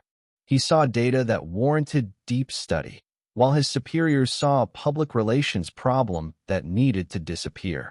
The end of the project came in 1969, following the release of the Condon Report, a study that concluded further investigation into UFOs had no scientific value. Project Blue Book was unceremoniously shuttered. The Air Force issued a statement declaring that no UFO had ever posed a threat to national security. To the world, the case was officially closed. The files were boxed up, and the government effectively washed its hands of the entire subject. It was a decisive move intended to end the conversation once and for all. Looking back, we can see this secrecy through the lens of the Cold War. In a world dominated by the threat of nuclear annihilation, the government could not afford to look vulnerable. Admitting that there were objects in our airspace that we could not control or identify was unacceptable on the geopolitical chessboard. It was better to deny the reality than to admit confusion to the Soviets. Blue Book closed the door on public investigation, but behind that closed door, something else was happening. Reports continued, pilots kept encountering unknowns, and somewhere in the system, someone was paying attention. After Project Blue Book folded its tents in 1969, a heavy curtain fell over the subject. The official word from Washington was final. There was nothing to study, and no threat existed. But the phenomenon itself did not read the press release. Strange lights continued to dance over missile silos, and silent objects continued to pace airliners over the dark oceans. This era, spanning nearly 5 decades, became known as the Wilderness Years. It was a time when the burden of investigation shifted from the vast resources of the Pentagon to the kitchen tables and home offices of private citizens. The government had walked away, leaving the mystery to drift in a vacuum of official silence. Into this void stepped dedicated civilian organizations like the Mutual UFO Network, MUFON, and the Center for UFO Studies, UFOs, the latter founded by Dr. Hynek himself. These groups were not funded by tax dollars or staffed by generals. They were powered by volunteers, teachers, engineers, and everyday people who refused to let the questions die. Working with limited resources, they developed rigorous methodologies to document sightings. They drove to remote landing sites to take soil samples, interviewed shaken witnesses with compassion, and carefully archived thousands of reports in filing cabinets that lined the walls of basements and studies. It was a labor of love and immense patience, keeping the scientific spark alive when the establishment had extinguished it. For military personnel, this period was particularly isolating. A pilot who witnessed a metallic sphere maneuvering at impossible speeds had no official form to fill out and no intelligence officer to debrief. The unwritten rule was absolute. Silence was safety. To report a UFO was to invite a psychiatric evaluation or a transfer to a dead-end post. Consequently, a culture of locker room talk emerged. Pilots shared their stories in hushed tones over beers, off the record, knowing that their experiences would officially never exist. The frustration was palpable.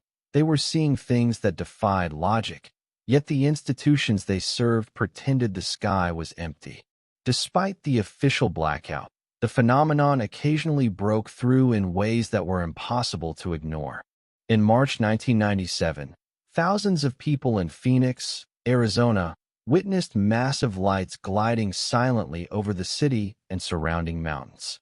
It was a mass sighting that demanded answers, yet the official response was dismissive, famously explained away as flares in a move that angered many witnesses. During these years, researchers used the Freedom of Information Act as a pickaxe, slowly chipping away at the wall of secrecy.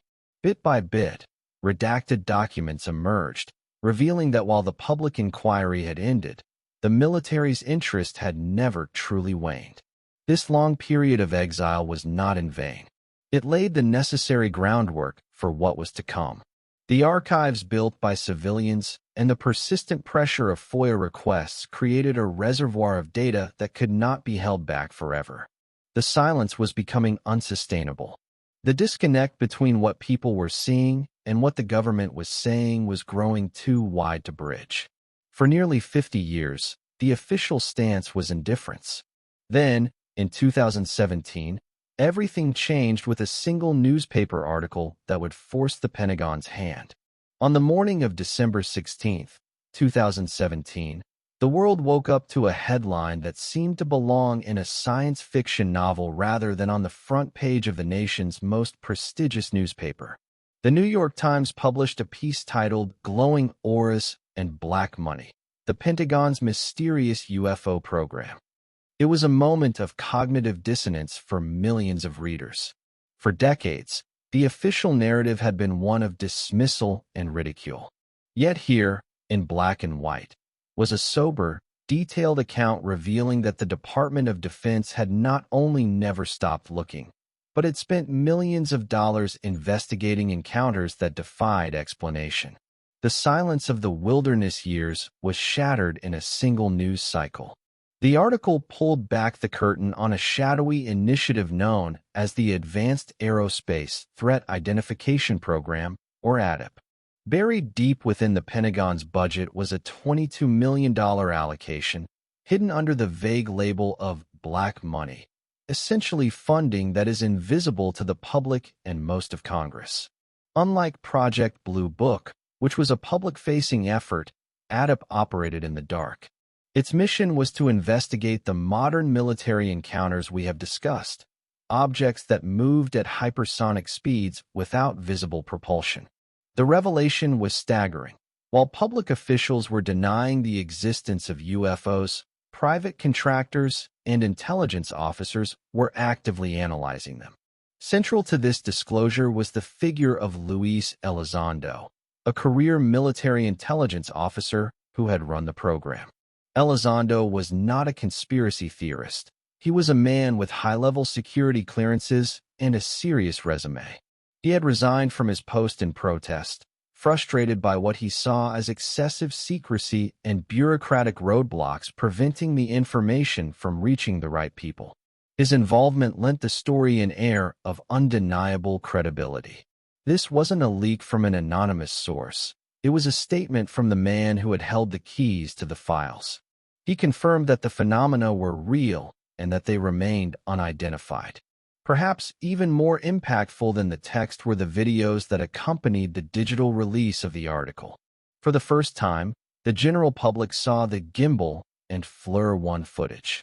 Seeing the grainy, rotating shapes and hearing the confusion of the pilots turned an abstract concept into a visceral reality. It is one thing to read about a UFO. It is another to watch a military targeting pod struggle to lock onto one. The videos went viral instantly, analyzed by everyone from teenage gamers to aeronautical engineers. The visual evidence provided a tangible anchor for the claims, making it impossible for the Pentagon to simply issue a standard denial. The cultural shift was immediate and profound.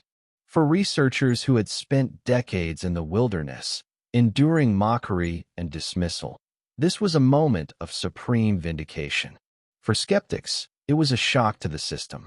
The conversation moved from the fringes of late-night radio to the center of primetime news broadcasts. The government carefully framed the issue not as aliens, but as a potential flight safety issue and national security concern, a smart pivot that allowed serious people to discuss it without embarrassment. The Pentagon eventually confirmed the authenticity of the videos and the existence of the program, a move that would have been unthinkable just a year prior. It was an admission that there are things in our skies that we do not understand and cannot control. The 2017 revelation opened the door, but it would take congressional action to truly force transparency. What happened next was something few expected: serious government accountability. The 2017 revelation was the spark, but the engine that truly drove change was the United States Congress. In a political climate often paralyzed by partisan division, the subject of unidentified aerial phenomena became a rare point of unity. Senators and representatives from both sides of the aisle looked at the evidence, the videos, the pilot testimonies, and the reports of airspace incursions, and arrived at the same conclusion: ignorance is a vulnerability. If there are unknown craft operating with impunity over American soil, Congress wanted to know whose they were and how they got there. The initial curiosity quickly transformed into a demand for accountability and answers. Following the Navy's official confirmation in 2019 that the leaked videos were indeed authentic, the gears of the legislative machine began to turn. Closed-door, classified briefings were held for members of the Senate Intelligence Committee. We can imagine the atmosphere in those secure rooms, silence falling as the lights dimmed, followed by the stunned reactions of lawmakers seeing clear data of objects outperforming the U.S. military. Senators like Marco Rubio and Kirsten Gillibrand became vocal advocates, framing the issue strictly as a matter of national security and flight safety. It wasn't about little green men. It was about ensuring that the skies were safe for American pilots.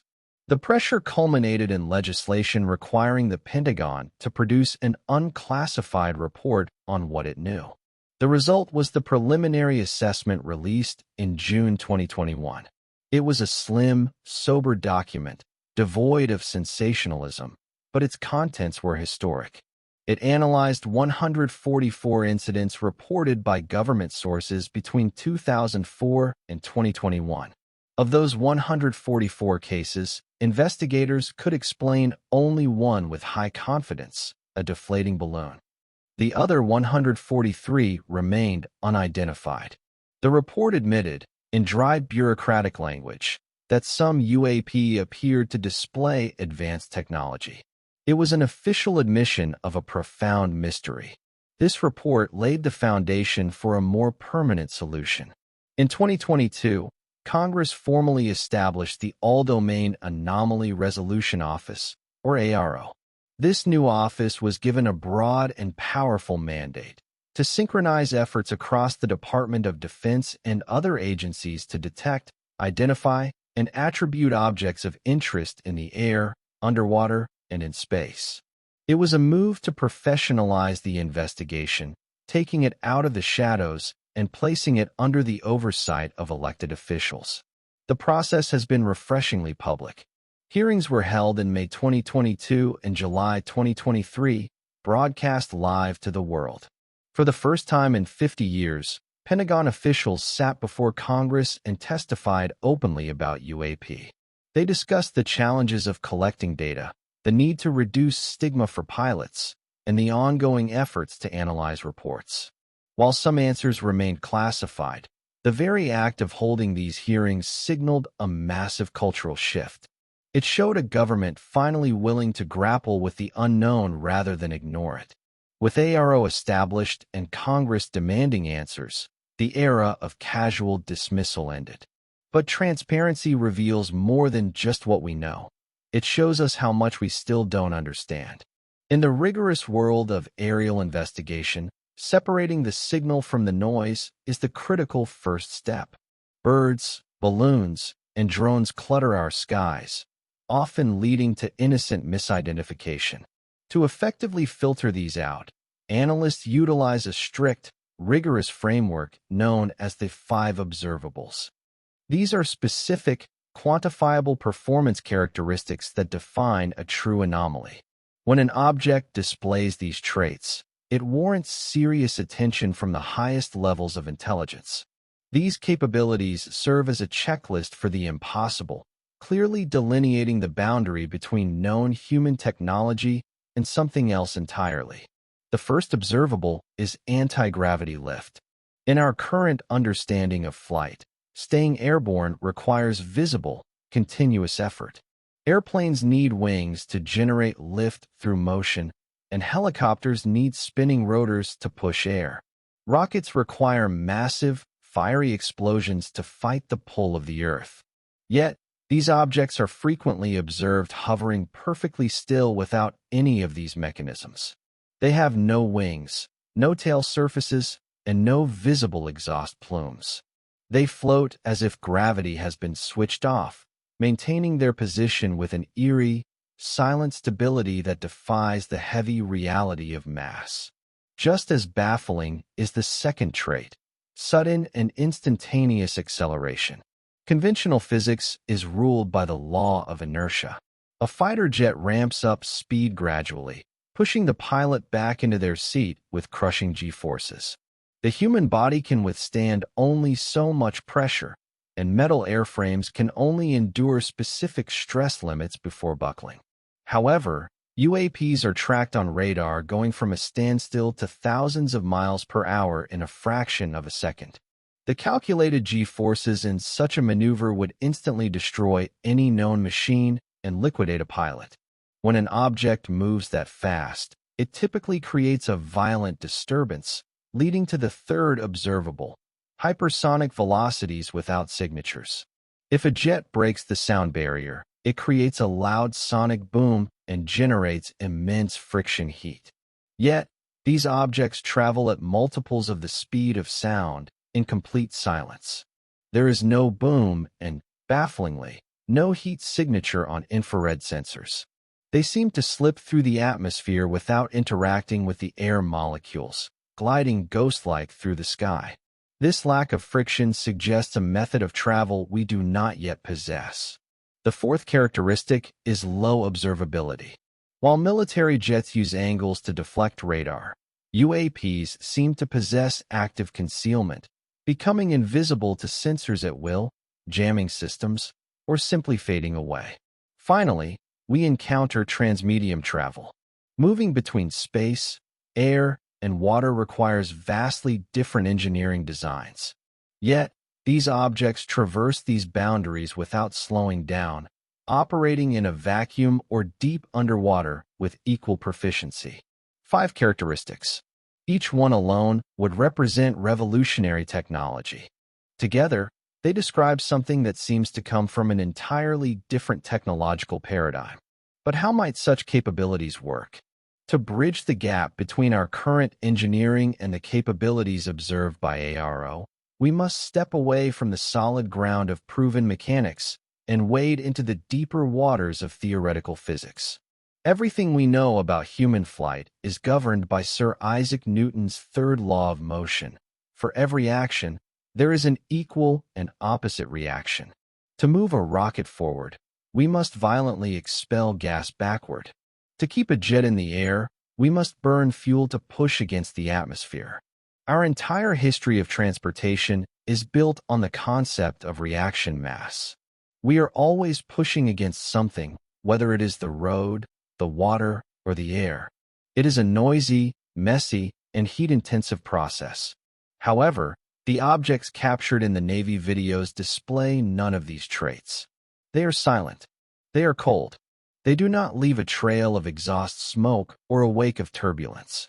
This absence of visible propulsion suggests they are not relying on the combustion of chemical fuel. They appear to be utilizing a form of propulsion without propellant. If they are not pushing against the air to move, they must be interacting with something more fundamental. This brings us to the fascinating concept of field propulsion, a theoretical approach that has captivated scientists and science fiction writers alike for decades. Imagine a craft that generates a powerful field, perhaps electromagnetic or gravitational, around itself. Instead of fighting friction and drag, it manipulates the environment to slide through it effortlessly. A helpful metaphor is to think of a surfer on the ocean. A surfer does not need an engine to move. They simply position themselves on a wave, and the wave carries them forward. In this scenario, the UAP is the surfer, and the wave is a distortion in the fabric of spacetime itself. The craft surfs on a localized field, moving without actually feeling the resistance of the air around it. Theoretical physics offers a potential roadmap for this in the form of the Alcubierre drive, a mathematical model that allows for faster-than-light travel by warping space. The idea is to contract space in front of the vessel and expand it behind. The ship itself sits in a bubble of flat space, meaning it doesn't actually move in the traditional sense. The space around it moves. This would explain why pilots report no sonic booms and why the objects can stop instantly without the occupants being crushed by G-forces. Inside the bubble, they are effectively stationary, even if the bubble is moving at thousands of miles per hour relative to the Earth. Of course, the energy required to create such a distortion is currently far beyond our civilization's capabilities. It might require harnessing zero-point energy, the background energy that exists in the vacuum of space, or some other exotic power source we have yet to discover. While this sounds like magic, we must remember that a smartphone would seem like magic to a scientist from the Victorian-era. Science is a constantly expanding horizon. What seems impossible today may be understood tomorrow. If these objects do employ field propulsion or something similar, it would explain not just how they move, but why they can move through different mediums so easily. The question becomes, where does such technology come from? Beyond the fleeting images captured on video and the radar data stored on hard drives, there is a persistent thread in UAP research that points to something far more tangible: recovered materials. For decades, whispers and rumors have circulated about fragments collected from crash sites or dropped by hovering craft. These artifacts, often referred to as metamaterials, represent the physical residue of the phenomenon. If proven authentic, they would be the smoking gun, the definitive proof that we are interacting with technology not of this earth. But separating extraordinary claims from mundane reality requires the cold, hard tools of materials science. When scientists examine these fragments, they are looking for specific anomalies. A piece of metal is more than just a shiny object. It is a chemical fingerprint. Researchers analyze the atomic structure, looking at the ratios of isotopes, versions of elements with different numbers of neutrons. On Earth, these ratios are consistent. Iron mined in Australia has the same isotopic signature as iron mined in Africa. If a sample shows ratios that deviate significantly from terrestrial standards, it suggests an origin outside our solar system, or at least a manufacturing process we do not currently use. Additionally, they look for complex, layered structures at the microscopic level, engineering that might manipulate electromagnetic waves in unique ways. The history of these claims is fraught with dead ends. Many samples, upon rigorous analysis, turn out to be industrial slag, pieces of old machinery, or known aerospace alloys. Science is a brutal filter, and most alien debris fails to pass through it. However, A small percentage of samples have resisted easy categorization. Some exhibit layering of bismuth and magnesium at thicknesses thinner than a human hair, arranged in patterns that seem to serve a functional purpose rather than being random byproducts of manufacturing. These are the pieces that keep the scientists awake at night, offering tantalizing hints without definitive answers. Currently, serious academic work is being conducted to unravel these mysteries. At Stanford University, researchers like Dr. Gary Nolan have applied state-of-the-art technology, including mass spectrometry and high-resolution microscopy, to study alleged UAP fragments. The process is methodical and slow. It involves slicing samples, bombarding them with ions, and mapping their atomic structure in 3D. It is a calming, deliberate pursuit of truth, far removed from the sensationalism of internet forums. Officially, no material has yet been confirmed as definitively non-terrestrial. The verdict is still out. We face a unique challenge. Proving something is unusual is not the same as proving it is alien. A strange alloy could simply be a classified, experimental material developed by a foreign power. Conversely, extremely advanced extraterrestrial technology might look mundane to our current instruments, hiding its complexity in quantum states we cannot yet measure. We may be like a blacksmith trying to understand a microchip with a hammer. The tool is simply too crude for the object. The material question remains open, under investigation.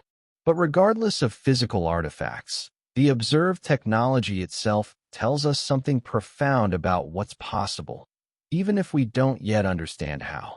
The ultimate prize in the study of unidentified aerial phenomena is not just understanding what they are, but understanding how they work. For nearly a century, a persistent narrative has run parallel to the sighting reports. The idea that major world governments have managed to recover intact or damaged craft. This is the realm of crash retrieval and reverse engineering. It is a concept that offers a seductive promise that humanity might leapfrog centuries of scientific development by unlocking the secrets of a non-human technology. If true, it would represent the single greatest transfer of knowledge in history, changing energy, transportation, and defense overnight. This narrative has been fueled by specific, controversial figures who have stepped out of the shadows. In the late 1980s, Bob Lazar captured the public imagination with detailed claims of working on saucer-shaped craft at a hidden facility near Area 51. While his background remains a subject of intense debate and skepticism, his descriptions of propulsion systems planted a seed that has never truly withered. More recently, the conversation shifted from the fringe to the halls of Congress with the testimony of David Grush, a former intelligence officer. Speaking under oath, Grush alleged the existence of long-standing, illicit legacy programs dedicated to retrieving and studying non-human craft. To date, no undisputed physical evidence of a crashed vehicle has been presented to the public. However, the absence of public evidence is not necessarily evidence of absence, especially in the world of deep state security. If such programs existed, they would undoubtedly be the most highly classified secrets in the military-industrial complex, buried under layers of waived special access programs that even presidents might not fully access. The logic of secrecy here is cold and rational. If you possess a technology that renders all other weaponry obsolete, you do not share it, and you certainly do not admit you have it until you can replicate it. Even if we assume a craft is sitting in a hangar somewhere, the challenge of reverse engineering it would be monumental. As the visionary writer Arthur C. Clarke famously noted, any sufficiently advanced technology is indistinguishable from magic. Imagine handing a modern smartphone to a brilliant engineer from the Victorian era. They might appreciate the glass screen and the metal casing, but they would have no concept of the microchip, the battery chemistry, or the software code. They could take it apart, but they couldn't replicate it because the underlying scientific principles, quantum mechanics and digital logic, were unknown to them. We might face the same barrier with UAP technology. For now, the concept of reverse engineering remains a tantalizing possibility rather than a confirmed reality. It sits at the intersection of hope and skepticism, a modern myth that might just be true. The investigation continues, with AARO and Congress pushing for access to any such hidden programs. Whether or not we possess exotic technology to study, the public encounters alone have inspired human innovation. But they've also raised uncomfortable questions about security and sovereignty of our own skies. The presence of unidentified objects in restricted airspace presents a profound dilemma for national defense. At its core, the primary mission of any military is to secure the nation's borders, including the sky above. When an object can enter a sanitized training range, hover over a nuclear carrier group, or shadow a fighter jet without permission, it signifies a breach of sovereignty. This is the security paradox. The United States spends nearly $1 trillion annually on defense, yet its most sophisticated assets are routinely challenged by objects that appear to operate with impunity. Regardless of where these objects come from, their mere presence is a strategic problem that cannot be ignored. From the Pentagon's perspective, there are three main possibilities, each carrying its own set of disturbing implications. First, this could be secret U.S. technology being tested against our own forces without their knowledge. While historically possible, it seems increasingly unlikely given the duration and danger of the encounters. Second, it could represent a massive leap in technology by a foreign adversary like China or Russia. If a rival nation has developed platforms that can outfly our best jets, it represents an intelligence failure of catastrophic proportions, akin to losing the monopoly on the atomic bomb. The third possibility is the most challenging, that the technology is not human. This introduces a variable that traditional military strategy is ill-equipped to handle.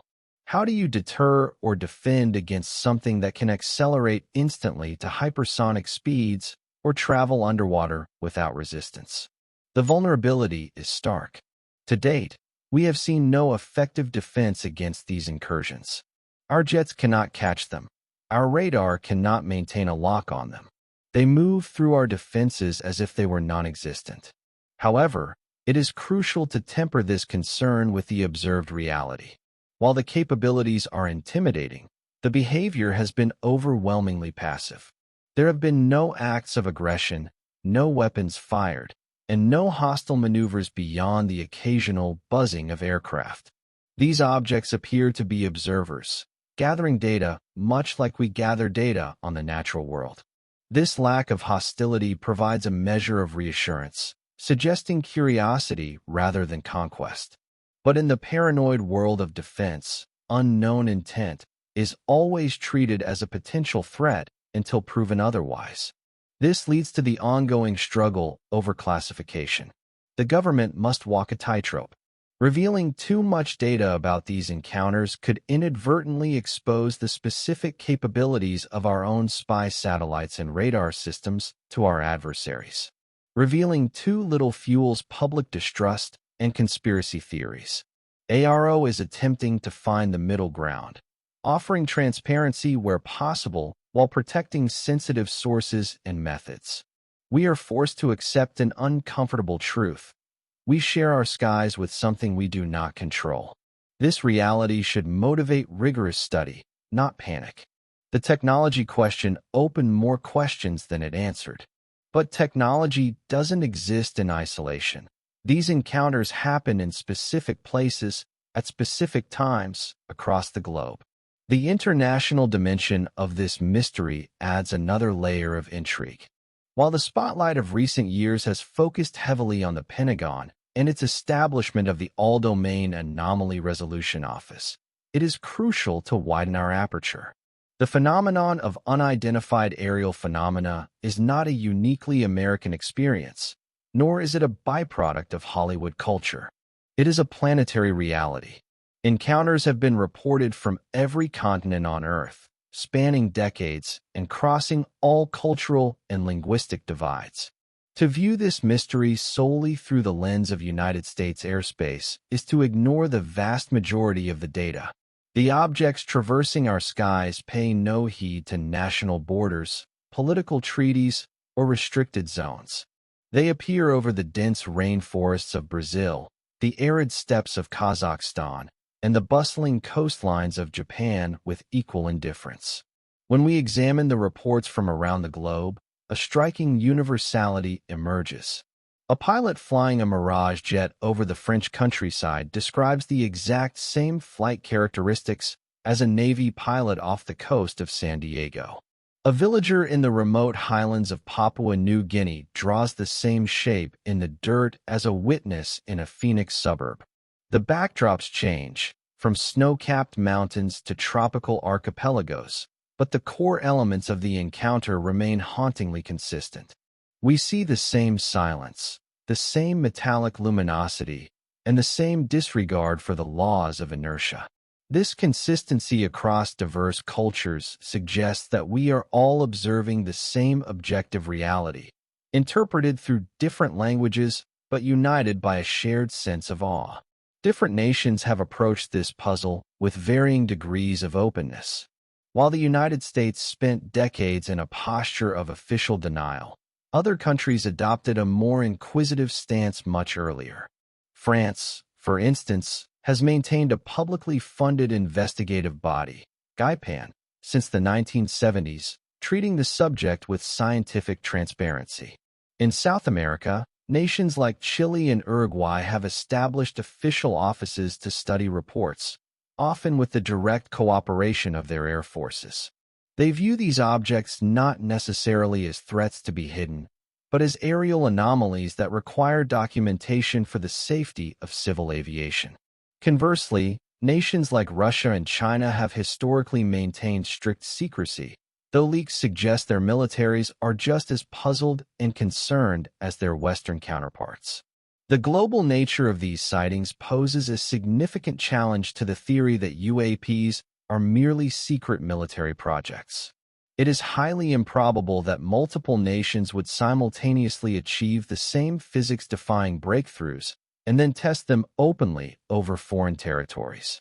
Instead, the data points to a third option, a presence that belongs to none of the superpowers. Unfortunately, international cooperation on this issue has been limited, with data often siloed within national intelligence agencies. However, the conversation is slowly changing, opening doors for scientific collaboration. From South America to Asia, from Europe to Africa, the encounters continue. Let's journey across borders to witness how this phenomenon manifests worldwide, starting with an incident that shocked an entire nation. In late November 1989, a series of extraordinary events began to unfold in the skies over Belgium. This was not a remote desert or a lonely ocean. It was the heart of Western Europe, a densely populated nation hosting the headquarters of NATO. The Belgian wave, as it came to be known, remains one of the most thoroughly documented cases in history. It began with reports from reliable citizens and law enforcement officers in the UPen region. They described massive, triangular platforms moving silently through the cold winter air. These craft featured bright white lights at each corner and a pulsing red light in the center. Unlike typical aircraft, they hovered motionless over towns and highways, seemingly unconcerned by the hundreds of witnesses below. The atmosphere in the small towns was one of confusion mixed with awe. Police officers, trained to observe and report, filed detailed accounts of these silent giants gliding over the rooftops. The sightings continued for months, creating a palpable sense of mystery across the country. However, the situation escalated from passive observation to active engagement on the night of March 30, 1990. Following confirmed radar contacts from multiple ground stations, the Belgian Air Force scrambled two F-16 fighter jets to intercept the intruders. What followed was a high-tech game of cat and mouse played out in the dark skies, recorded by the cold objectivity of military sensors. The pilots successfully obtained radar locks on the objects, but the targets refused to behave like conventional aircraft. In a display of technological superiority, the objects performed maneuvers that defied the limits of aerodynamics. Radar data recorded the craft accelerating from a hovering position to supersonic speeds instantly. Even more baffling was the vertical movement. At one point, an object plummeted from 10,000 feet to near ground level in a matter of seconds. The calculated G-forces for such a move exceeded 40 gs, a force that would instantly crush a human pilot and disintegrate a standard airframe. The objects broke the radar locks with ease, leaving the F-16s chasing ghosts. Perhaps the most remarkable aspect of the Belgian wave was the government's response. In stark contrast to the secrecy often seen elsewhere, the Belgian Air Force held a televised press conference. Major General Wilfried de Brouwer stood before the media and the public, presenting the radar data and pilot testimonies. He stated clearly that there was no logical explanation for what had occurred. He ruled out secret military aircraft, weather anomalies, and mass hallucinations. It was a moment of profound transparency. The military admitted they did not know what the objects were, but they confirmed they were real. This open approach validated the experiences of thousands of citizens. It turned a potential panic into a serious national conversation. The Belgian wave stands as a model of how governments can handle the unknown with dignity and scientific curiosity. Belgium's openness contrasted sharply with other nations' secrecy. But the Belgian wave wasn't alone. South America has its own rich history of extraordinary encounters, some with even closer interaction. Deep in the Amazon Delta, where the river meets the Atlantic Ocean, lies the small fishing municipality of Collars. In 1977, this remote Brazilian community became the epicenter of an event so intense it terrified the local population and summoned the military. The setting is vivid, humid, tropical nights filled with the chorus of jungle insects, the smell of salt and river mud, and the dark silhouette of palm trees against the starlit sky. For the fishermen who made their living on the water, the night had always been a time of work. But starting in October of that year, the darkness brought something else entirely. Strange lights began to appear over the river, moving with an intelligence that unnerved the locals. These were not distant, flickering stars. Witnesses described luminous objects, ranging from cylinders to disks, descending from the sky to hover just above the treetops and the water. The encounters quickly escalated from observation to interaction. Villagers reported being struck by thin beams of light emitted from these craft. Those hit by the beams described a sensation of intense heat and a feeling of paralysis, followed by extreme weakness and exhaustion. Some developed puncture marks and burns on their skin. The phenomenon was so persistent and aggressive that the locals gave it a name, chupa chupa, or the sucker, reflecting their fear that the lights were draining their vitality. Panic spread through the village. Families abandoned their homes at night to sleep in groups, lighting fires and banging pots to scare away the intruders. The local mayor, overwhelmed by the crisis, appealed to the Air Force for help. In response, the Brazilian military launched Operação Prado, or Operation Saucer. Led by Captain Wirange Holanda, a team of intelligence officers arrived to restore order and investigate the claims. They set up camp, interviewed hundreds of witnesses, and turned their cameras toward the sky. The military presence brought a temporary calm, a sense of official protection against the unknown. Captain Holanda and his men were skeptics at first, expecting to find mass hysteria or misidentified aircraft. Instead, they found themselves documenting the impossible. Over several months, the team captured hours of footage and hundreds of photographs showing strange lights maneuvering over the region. Holanda later admitted in interviews that he personally witnessed massive, glowing objects that performed maneuvers beyond any known technology. He described seeing a disc-shaped craft hovering silently near the riverbank, emitting a beam of red light that seemed to scan the environment. The investigation cataloged over 300 reports, creating a massive dossier of evidence. Yet, abruptly, the operation was shut down, the team was withdrawn, and the files were classified. The residents were left with their stories and their scars, but no answers. The caller's case remains one of the most direct interactions on record. Decades later, some witnesses still bear scars, physical and psychological. But Brazil wasn't the only nation where objects seemed to show unusual interest in human activity.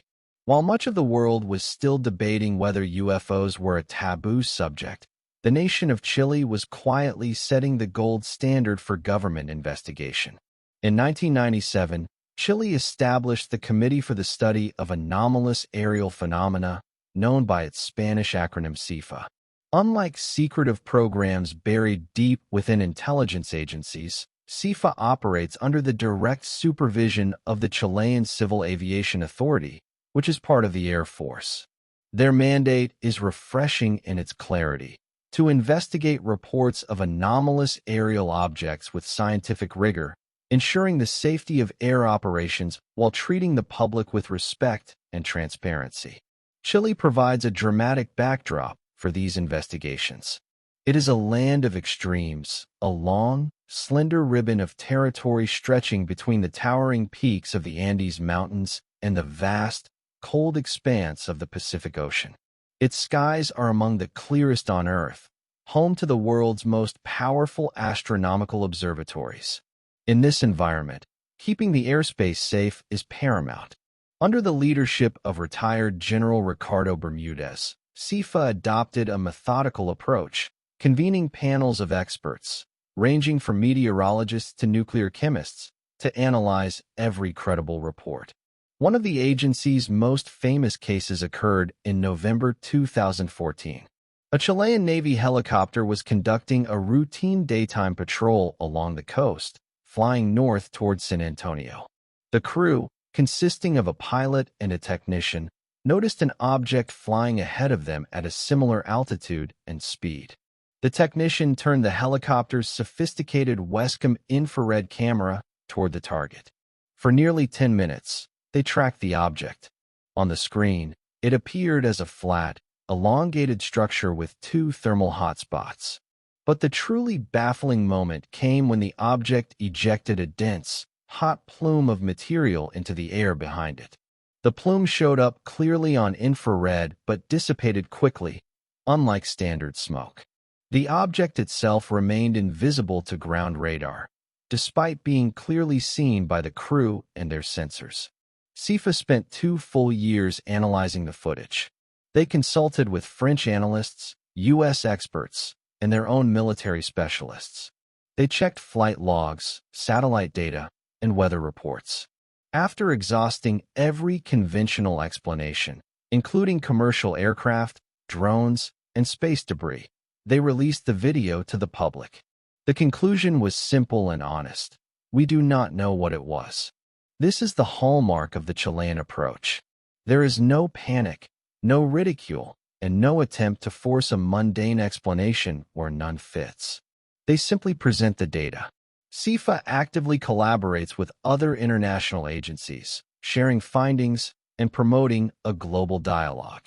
It serves as a model for how a government can engage with the unknown, not as a threat to be hidden, but as a challenge to be understood. Chile's transparency stands in stark contrast to other nations' continued secrecy. Across the Pacific, Asia has its own complex relationship with the UAP mystery, and some of the most intriguing recent cases.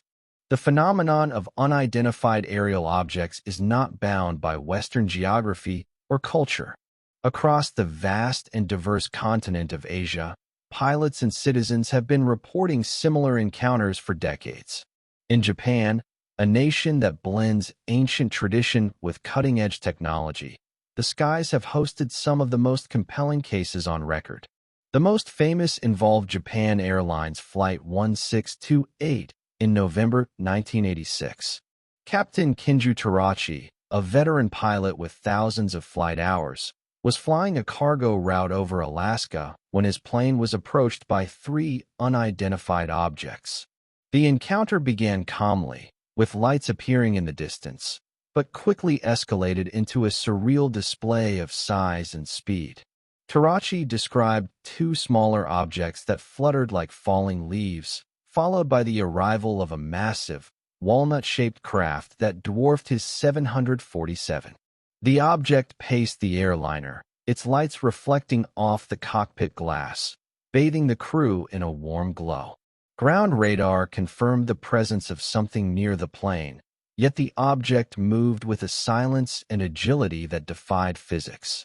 The captain's detailed report remains a cornerstone of aviation UAP history, a testament to the fact that these objects interact with commercial traffic globally. In China, the situation is more opaque due to state control over information, but the phenomenon persists nonetheless. There have been multiple incidents where major airports, including Shaoshan Airport in Hangzhou, were temporarily shut down because of unidentified objects in the flight path. Flights were diverted and passengers delayed as authorities scrambled to identify the intruders. While official statements often attribute these events to private drones or military exercises, the leaked images and witness descriptions of glowing, hovering orbs tell a different story. The disconnect between government silence and public experience mirrors the history of the West, creating a similar tension between secrecy and reality. Moving south to the Indian subcontinent, we find mysteries high in the Himalayas. The Indian Army and the Indo-Tibetan Border Police have reported hundreds of sightings of luminous objects rising from the mountain passes along the disputed border with China.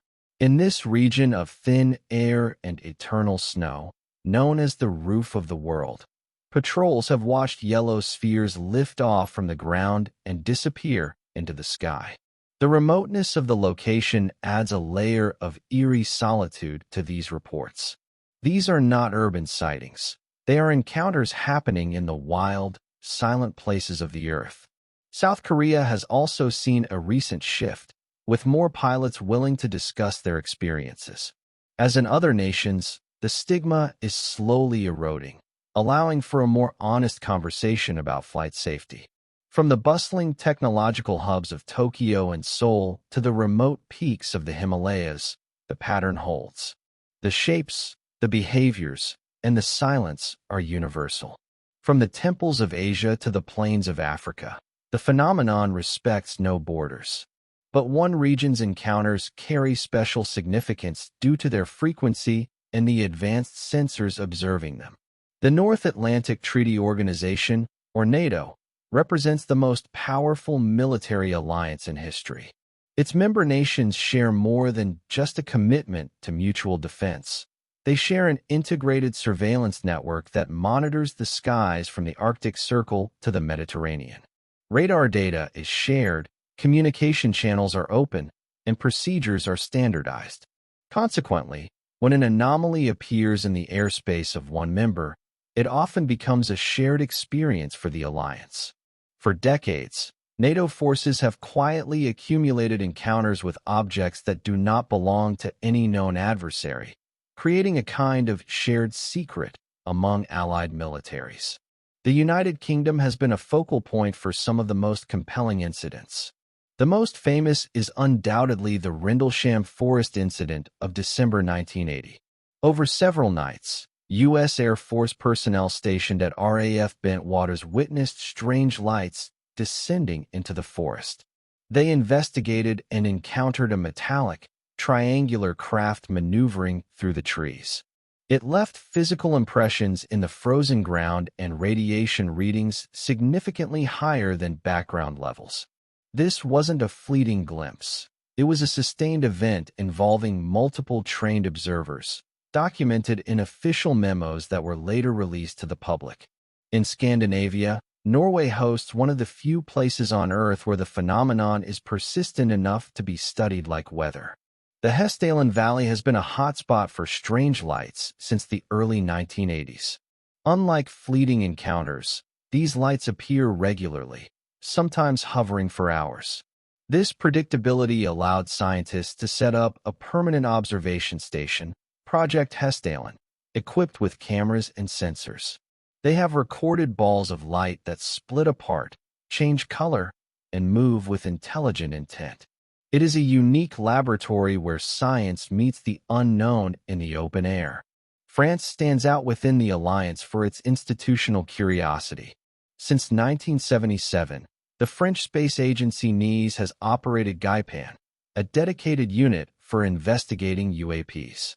They maintain a public database of cases, applying rigorous scientific methodology to filter out mundane explanations. Their conclusion is that approximately 4% of cases remain unidentified and display flight characteristics that defy current physics. This level of transparency is rare but valuable, providing a scientific benchmark for other nations. Germany, Italy, and Spain have had their own encounters, though often kept quieter. However, within the integrated command structure of NATO, information flows. If an object is tracked crossing European borders at hypersonic speeds, that data is shared. This implies a collective awareness at the highest levels of international defense. It suggests that the phenomenon is not just a curiosity, but an operational reality that professional militaries deal with globally. The global pattern is clear. UAPs appear worldwide, witnessed by professionals across cultures and nations. The phenomenon is real, documented, and persistent. But what does science, pure science, untethered from military secrecy, say about all of this? For the better part of a century, the halls of academia were strictly off-limits to the subject of unidentified aerial phenomena. In the competitive world of university research, reputation is currency, and for decades, touching the topic of flying saucers was the fastest way to bankrupt a career. It was considered the third rail of science, a subject so charged with ridicule and stigma that merely expressing curiosity could result in the loss of tenure, the denial of grant funding, or exclusion from serious peer review. The culture of science, built on the bedrock of evidence and reproducibility, simply had no mechanism to deal with fleeting, anecdotal anomalies. Consequently, a heavy silence fell over the universities, leaving the study of these mysteries to amateurs and enthusiasts on the fringe. This exclusion was often driven by what is known in policy circles as the giggle factor. If a subject provokes laughter before investigation, it effectively censors itself. Scientists had rational reasons for their distance. The field was historically flooded with hoaxes, blurry photographs, and pseudoscience that dissolved under scrutiny. Without hard data, measurable, quantifiable, and repeatable, the scientific method cannot function. For a physicist accustomed to the precise conditions of a laboratory, or an astronomer relying on predictable orbital mechanics, the chaotic and elusive nature of UFO reports offered no solid ground to stand on. It was safer to look away than to risk professional credibility on a ghost hunt. However, the landscape has shifted dramatically in recent years. The release of military sensor data provided the one thing academia had been missing: objective measurement. When the Pentagon confirmed that its own infrared cameras and radar systems were tracking these objects, the conversation moved from the realm of folklore to the realm of physics. The giggle factor began to evaporate, replaced by a growing curiosity about the data itself.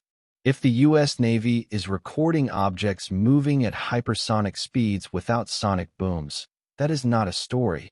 It is a physics problem waiting to be solved. Government acknowledgement effectively granted permission for serious minds to re-enter the room without fear of embarrassment.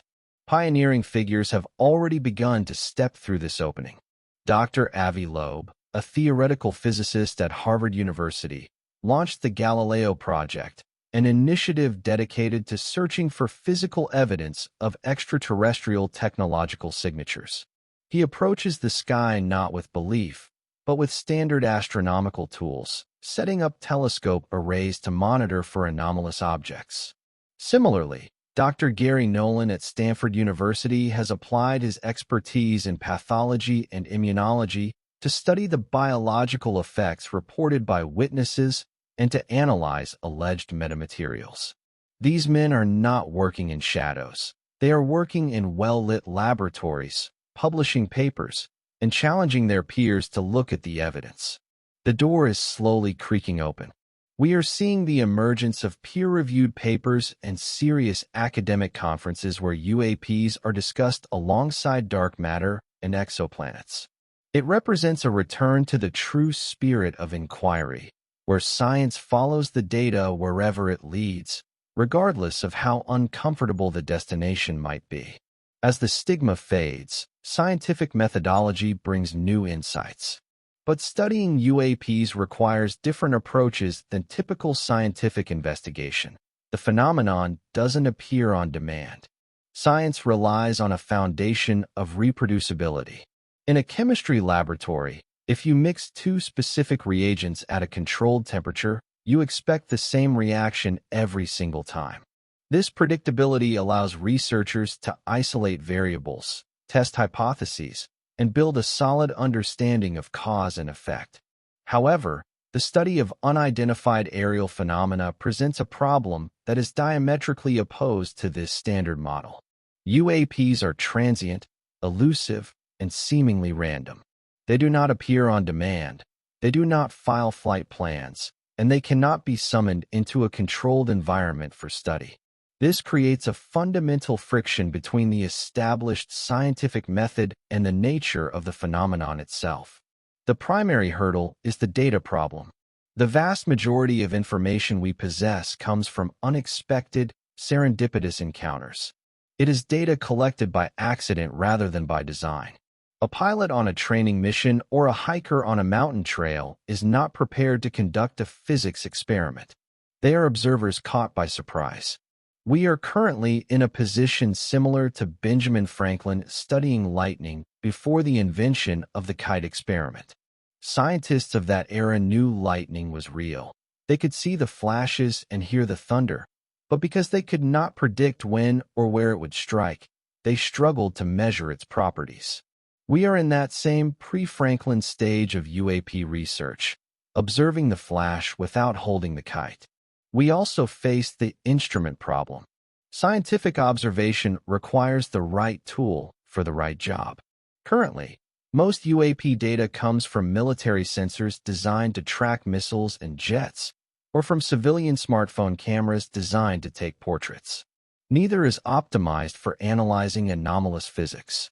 We rarely have the luxury of pointing a high-resolution spectroscope, a radiation detector, and a gravitational sensor at the same object simultaneously. It is like trying to study the intricate biology of a rare bird using only a blurry security camera. You might prove the bird exists, but you cannot learn how it functions. To overcome these barriers, the scientific community is shifting from reactive to proactive investigation. Instead of waiting for a pilot to get lucky, projects like the Galileo Project and UAPX are building dedicated sensor networks. The strategy is to identify hotspots, areas with frequent reports, and saturate them with continuous monitoring. By placing arrays of high-fidelity cameras, audio receivers, and electromagnetic sensors in these zones, scientists hope to capture high-quality data in the wild. It transforms the approach from chasing ghost stories to setting a sophisticated digital trap. Finally, rigorous statistical analysis allows researchers to find signal in the noise. By compiling thousands of reports and stripping away the obvious misidentifications, patterns begin to emerge across the dataset. We can look for correlations in altitude, time of day, and geographic location that a single observer might miss. It is a slow, patient process of elimination, gradually refining the picture of what we are dealing with. Despite the challenges, science has tools for studying rare, unpredictable phenomena. In July 2021, a significant shift occurred in the landscape of scientific inquiry. Dr. Avi Loeb, the former chair of Harvard's astronomy department, announced the launch of the Galileo Project. The mission was simple yet revolutionary: to bring the search for extraterrestrial technological signatures down from the distant stars and into our own atmosphere. The project's core philosophy challenges the long-standing assumption that our solar system is empty of artifacts. Instead of waiting for a radio signal from a galaxy far away, the Galileo project asks a more immediate question: what are the unidentified objects flying over our heads right now? To answer this, Loeb and his team are applying the rigorous, proven methods of astronomy to local phenomena. The project is built around the construction of a network of custom-designed observatories. These are not massive domes on distant mountain peaks, but compact, integrated sensor suites designed for continuous, automated monitoring. Each station is equipped with a comprehensive array of instruments: high-resolution optical cameras to see visible light, infrared sensors to detect heat signatures, passive radar to track movement, and audio systems to listen for sound. It is a dragnet for the sky. By placing these systems near known hotspots and areas of high UAP activity, the team hopes to catch anomalies in the act, capturing data that is infinitely superior to grainy smartphone videos. Crucially, the heart of the Galileo project is not the hardware, but the software. The system generates massive amounts of data every night, far more than human eyes could ever review. To manage this, the team employs advanced artificial intelligence and machine learning algorithms. The AI is trained to recognize the knowns, the flight paths of commercial airliners, the predictable streaks of satellites, the fluttering of birds, and the drift of weather balloons. By filtering out these mundane objects with extreme precision, the system isolates the true anomalies. It is a process of elimination on a grand scale, leaving only the truly unexplained for human analysis.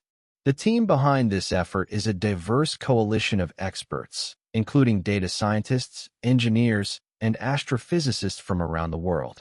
It represents a return to interdisciplinary collaboration, where egos are set aside in favor of data. Dr. Loeb, with his reputation as a bold thinker willing to challenge consensus, has framed this as a long-term investment. Science, he reminds us, requires patience. The early deployments have already proven the concept works, successfully tracking and identifying thousands of conventional objects. While most detections are quickly explained, a sign that the system is functioning correctly, the hunt is for the fraction of a percent that defies categorization. Imagine these silent sentinels watching the night sky, their lenses open to the universe, waiting without prejudice or expectation. They represent the scientific method in its purest form, looking without bias. It is a humble admission that we do not know everything, and a brave attempt to find out. While Galileo watches from below, other scientists investigate a different aspect: what happens to those who get too close to these phenomena? While astronomers scan the skies for metallic shapes, another group of researchers is looking inward, examining the complex biology of the human body. For decades, a subset of UAP reports has included details that go beyond visual sightings. Witnesses claim to have felt the encounter. These physiological effects range from mild sensations of heat and static electricity to more concerning symptoms like skin burns, nausea, and temporary paralysis. If these objects interact with the physical world, it stands to reason they might also interact with biological organisms. This intersection of UAP research and medical science is one of the most intriguing, yet sensitive, areas of study. Dr. Gary Nolan, a prominent pathologist and immunologist at Stanford University, has been at the forefront of this investigation. Nolan was approached to analyze the medical records and brain scans of a specific group of individuals: military personnel and intelligence officers who reported close encounters with UAPs. His findings were unexpected. In reviewing the MRI scans, Nolan identified a distinct pattern of anomalies in the caudate putamen, a structure within the basal ganglia deep inside the brain. This region is critical for processing information and motor control. In the experiencers, this area showed a higher density of neural connections than in the general population. This discovery presents a fascinating chicken and egg dilemma. Did exposure to a UAP cause these changes in the brain structure, perhaps through some unknown form of radiation or field effect? Or, conversely, do people born with this specific neural architecture possess a heightened ability to perceive phenomena that others might miss? Nolan approaches these questions with the caution of a seasoned scientist, emphasizing that correlation is not causation. We are seeing a link, but the nature of that link remains a mystery. It opens the door to the possibility that the observer plays a critical role in the phenomenon itself. Beyond the neurological findings, the hypothesis of electromagnetic exposure offers a more direct explanation for many symptoms. We know that strong electromagnetic fields can disrupt cellular function and heat tissue, similar to how a microwave works. If UAPs are powered by immense energy fields, standing in close proximity to one could result in accidental injury. Reports of sunburns at night or nausea are consistent with exposure to non-ionizing radiation. These cases suggest that the harm is likely a byproduct of the object's propulsion system rather than a deliberate attack. It is important to provide reassurance here. The vast majority of witnesses experience no lasting physical ill effects. Most walk away with nothing more than a profound memory. However, for science, the exceptions are critical. If physical traces can be found in the human body, whether as neural pathways or tissue damage, it moves the subject out of the realm of psychology and into the realm of pathology. It provides something measurable. The biological research opens new avenues of investigation and raises the possibility that these encounters have more direct effects than we realized. But perhaps the most important scientific contribution is theoretical. What frameworks help us understand what we're observing? To the casual observer, the movement of a UAP looks like magic. But to a physicist, magic is simply physics we haven't figured out yet. When we see an object stop instantly or accelerate to thousands of miles per hour without a sonic boom, it challenges our intuitive understanding of the world. However, these behaviors might not be breaking the laws of physics. They might simply be exploiting loopholes and principles that exist at the very edge of our current knowledge. We are exploring the theoretical frontier, a place where the rules of the universe become flexible and strange. Consider the realm of quantum mechanics, the study of the very small. In this world, particles can be entangled, meaning they are connected across vast distances instantly. Change the state of one, and the other reacts immediately, faster than the speed of light. This is non-locality, a concept that Einstein famously called spooky action at a distance. While we currently only observe this with subatomic particles, theoretical physics asks a bold question. Could a sufficiently advanced technology scale these effects up? Could a macroscopic object, a ship, utilize quantum principles to bypass the limitations of space and time? Then there is the manipulation of space-time itself. Einstein's general relativity taught us that space is not a fixed stage, but a flexible fabric that can bend and curve. Massive objects like planets warp this fabric, creating what we feel as gravity. Imagine a technology that could generate its own intense gravitational field, bending the fabric of space-time around the craft at will. It would be like folding a piece of paper to bring two distant points together. To an outside observer, the craft would appear to move impossibly fast, but locally, it would simply be taking a shortcut through the geometry of the universe. The primary barrier to these technologies is energy. Bending space-time requires amounts of energy that are currently unthinkable for human civilization, power levels comparable to converting the mass of a planet into pure energy. But just because we can't build the engine today doesn't mean the engine is impossible. It is an engineering problem, not a fundamental violation of nature. History shows that human technology advances exponentially. A nuclear reactor would have seemed like an impossibility to a scientist in the 1800s. We must remain humble about what future physics might unlock. Some theorists go even further, looking to string theory and the concept of extra dimensions. Mathematics suggests the universe may have 10 or 11 dimensions, with most curled up too small for us to see. Could these objects be navigating through these higher dimensions, popping into our 3D reality like a needle passing through a sheet of paper? It would explain their ability to appear and vanish instantly. These theories provide a reassuring framework. The universe is consistent, but it is vastly more complex than our daily experience suggests. The physics provides frameworks, possibilities, directions for investigation. But science needs more than theory, it needs data. The next generation of sensors and studies might finally give us the hard evidence science demands. We stand at the threshold of a new era in discovery, where the tools of science are finally catching up to the mystery of the skies. The most encouraging development in recent years is the official entry of NASA into the conversation. In 2022, the world's premier space agency commissioned an independent study team to examine unidentified aerial phenomena. This was a watershed moment. It wasn't about finding aliens. It was about aviation safety and applying the rigors of hard science to the data. Their initial recommendations were clear and pragmatic. We need better data, and we need to destigmatize the reporting process to ensure pilots feel safe coming forward. It signals that the scientific heavyweights are finally stepping into the ring. The potential for data collection is growing exponentially. Consider the thousands of commercial aircraft that crisscross the globe every single day. Each one is effectively a flying sensor platform, equipped with radar, GPS, and communication systems.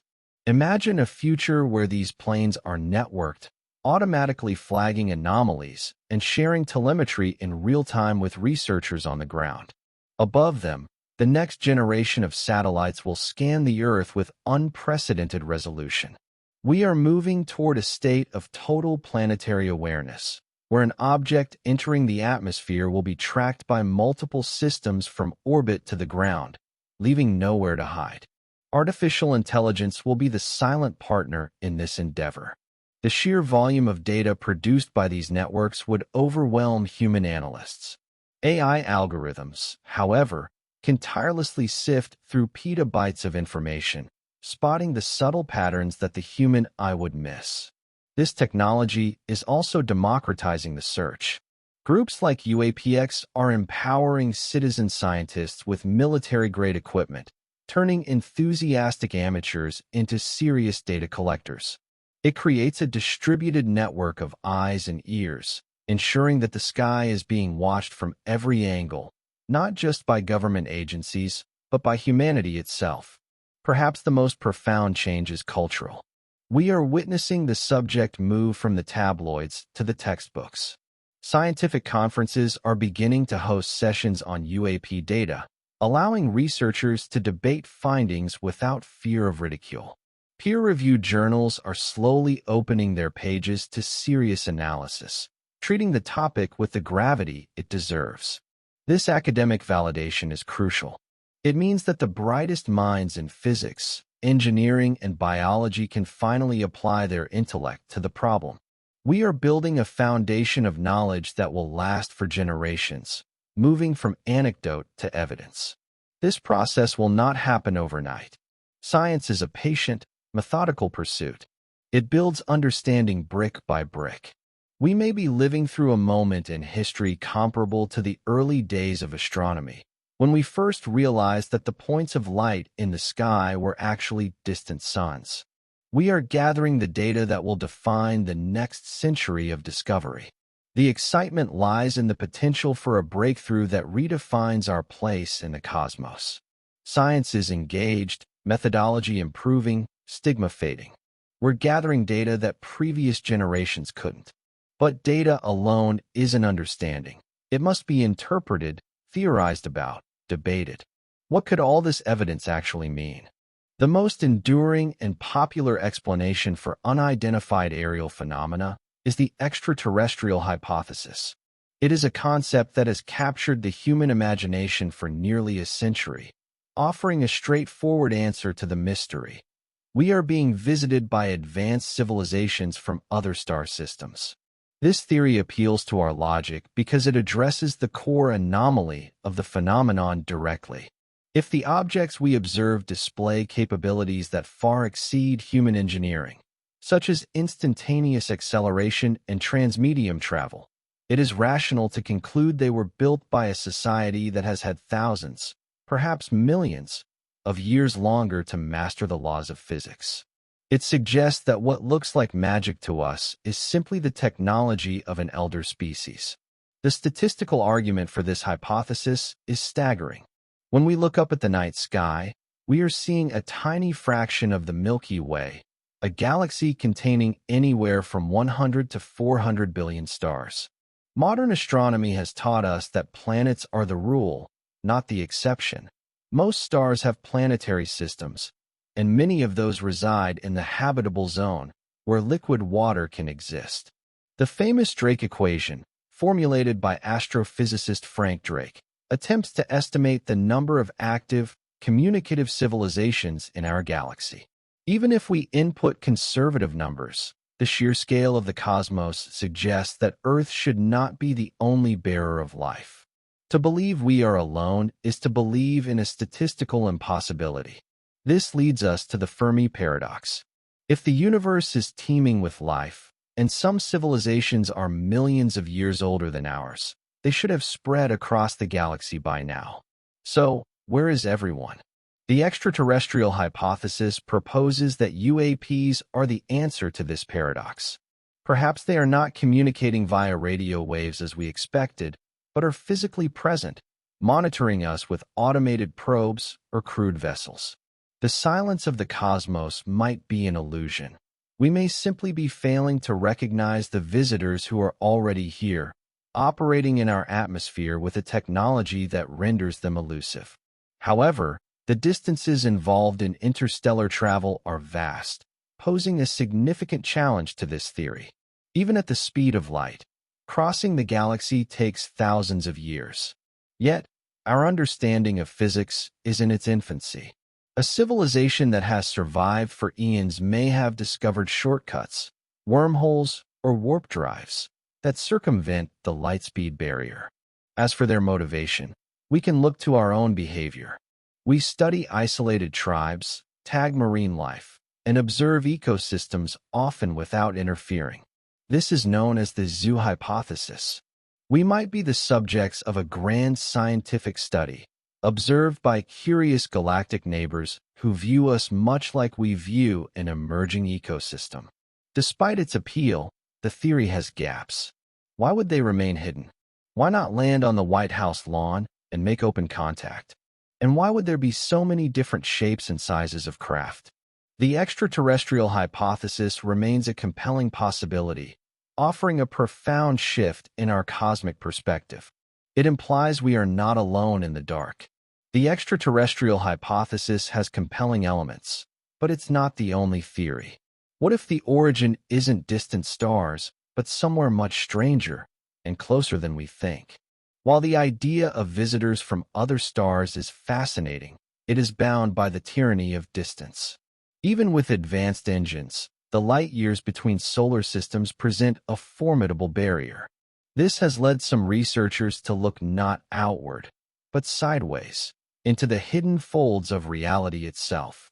This is the interdimensional hypothesis. It proposes that UAPs originate not from a distant planet, but from a parallel dimension or alternate reality that coexists alongside our own. Imagine a book. We live on page 10, but another reality exists on page 11. We are separated not by miles, but by a membrane of physics we do not yet understand. Occasionally, perhaps, the pages touch. Quantum mechanics, the study of the universe at its smallest scale, provides a theoretical framework for this idea. The many-worlds interpretation of quantum physics suggests that every possible outcome of an event actually happens, branching off into a separate, parallel universe. In this view, the multiverse is an infinite collection of realities. Think of it like a radio dial. We are tuned to one specific frequency, which we call reality. But just because we can't hear the other stations doesn't mean they aren't broadcasting. UAPs might represent technology capable of turning the dial, shifting between these frequencies at will. This hypothesis elegantly explains some of the most baffling behaviors of the phenomenon. When an object vanishes instantly from radar or visual sight, it may not be speeding away. It may be slipping into a dimension we cannot perceive. It would be like a 3D object passing through a 2D plane, appearing out of nowhere, changing shape, and then disappearing just as quickly. This capability would render concepts like speed and distance irrelevant. They aren't traveling to us. They are simply stepping through a door that is already here. Respected researchers like Dr. Jacques Vallée, a computer scientist and astronomer, have long championed this view. Vallée argues that the behavior of UAPs, appearing throughout history, adapting their appearance to fit cultural expectations, and often seeming absurd or deceptive, does not fit the profile of extraterrestrial explorers. Instead, it suggests a control system or an intelligence that is part of the very fabric of our reality, perhaps manipulating space-time in ways that look like magic to us. It forces us to reconsider the nature of consciousness itself. If quantum mechanics is linked to observation, could these entities be interacting with the human mind as much as the physical world? The implications of the interdimensional theory are staggering. It suggests that Earth is not just one lonely planet in a void, but a nexus of overlapping realities. We might be sharing our space with civilizations that are right here, separated only by a vibrational shift. While currently unprovable with our sensors, this theory aligns with the strange, dreamlike quality of many high-strangeness encounters. It offers a solution that is, in many ways, far stranger than space aliens.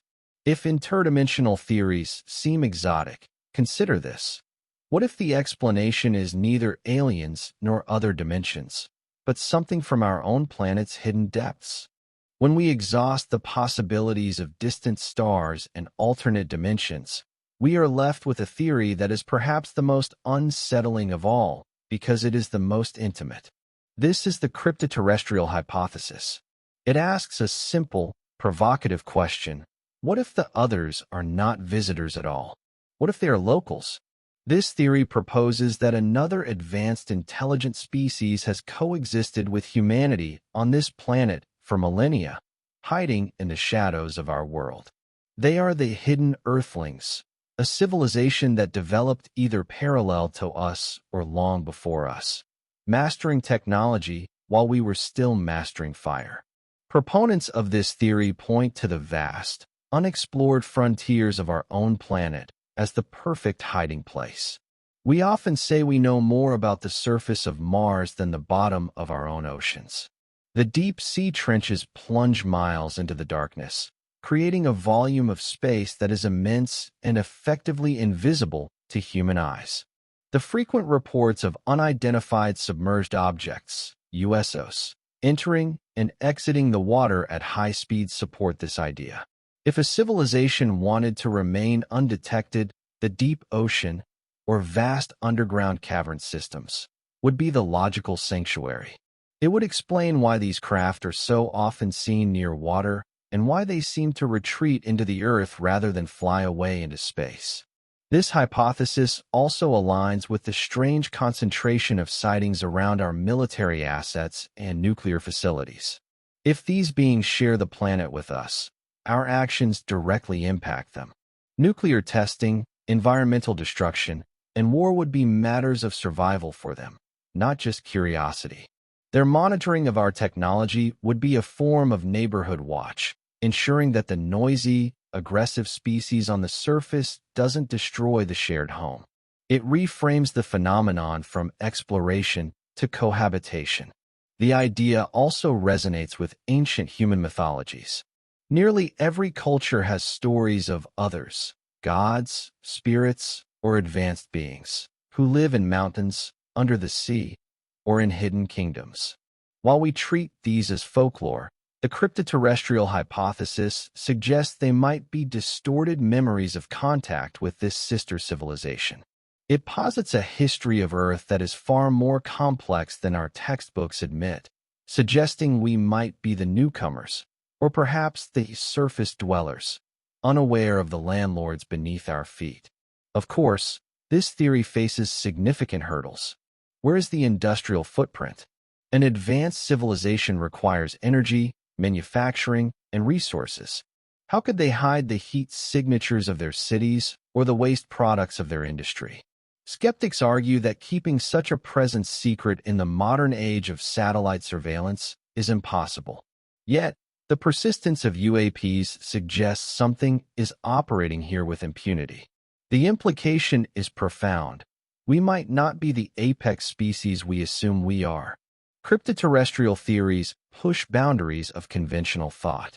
But perhaps the most unsettling possibility is that different cases have different explanations, that we're facing not one phenomenon, but many.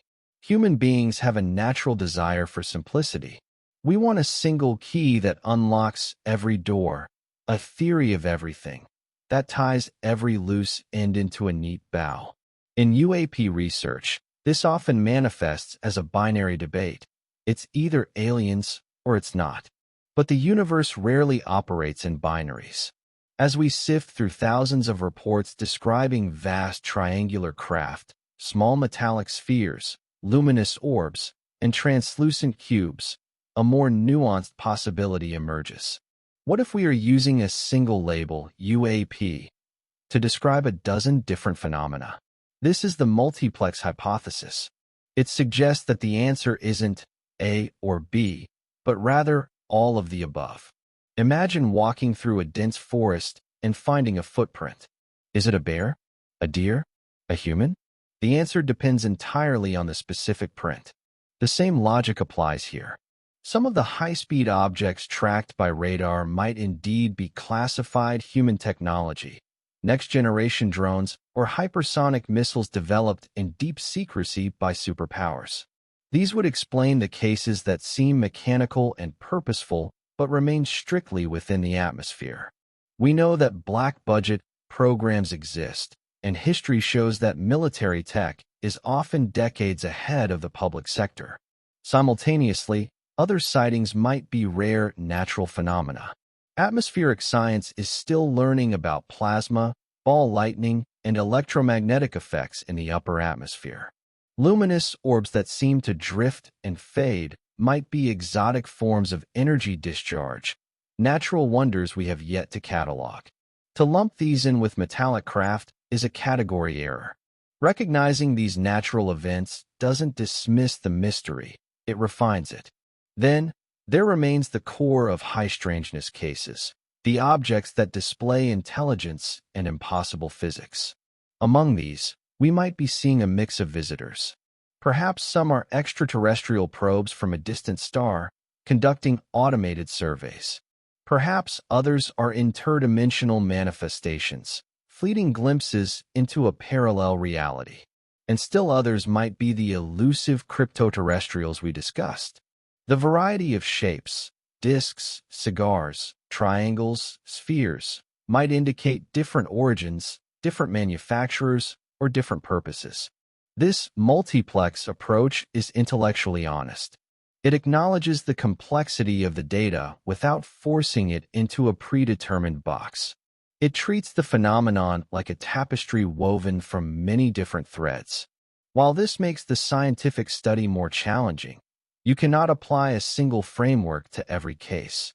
It also makes it more robust. We don't have to choose between aliens and secret planes. We can accept that the sky is a busy place. Science deals with multi-cause phenomena all the time, from cancer research to climate change. Complexity is not chaos. It is just a puzzle with more pieces.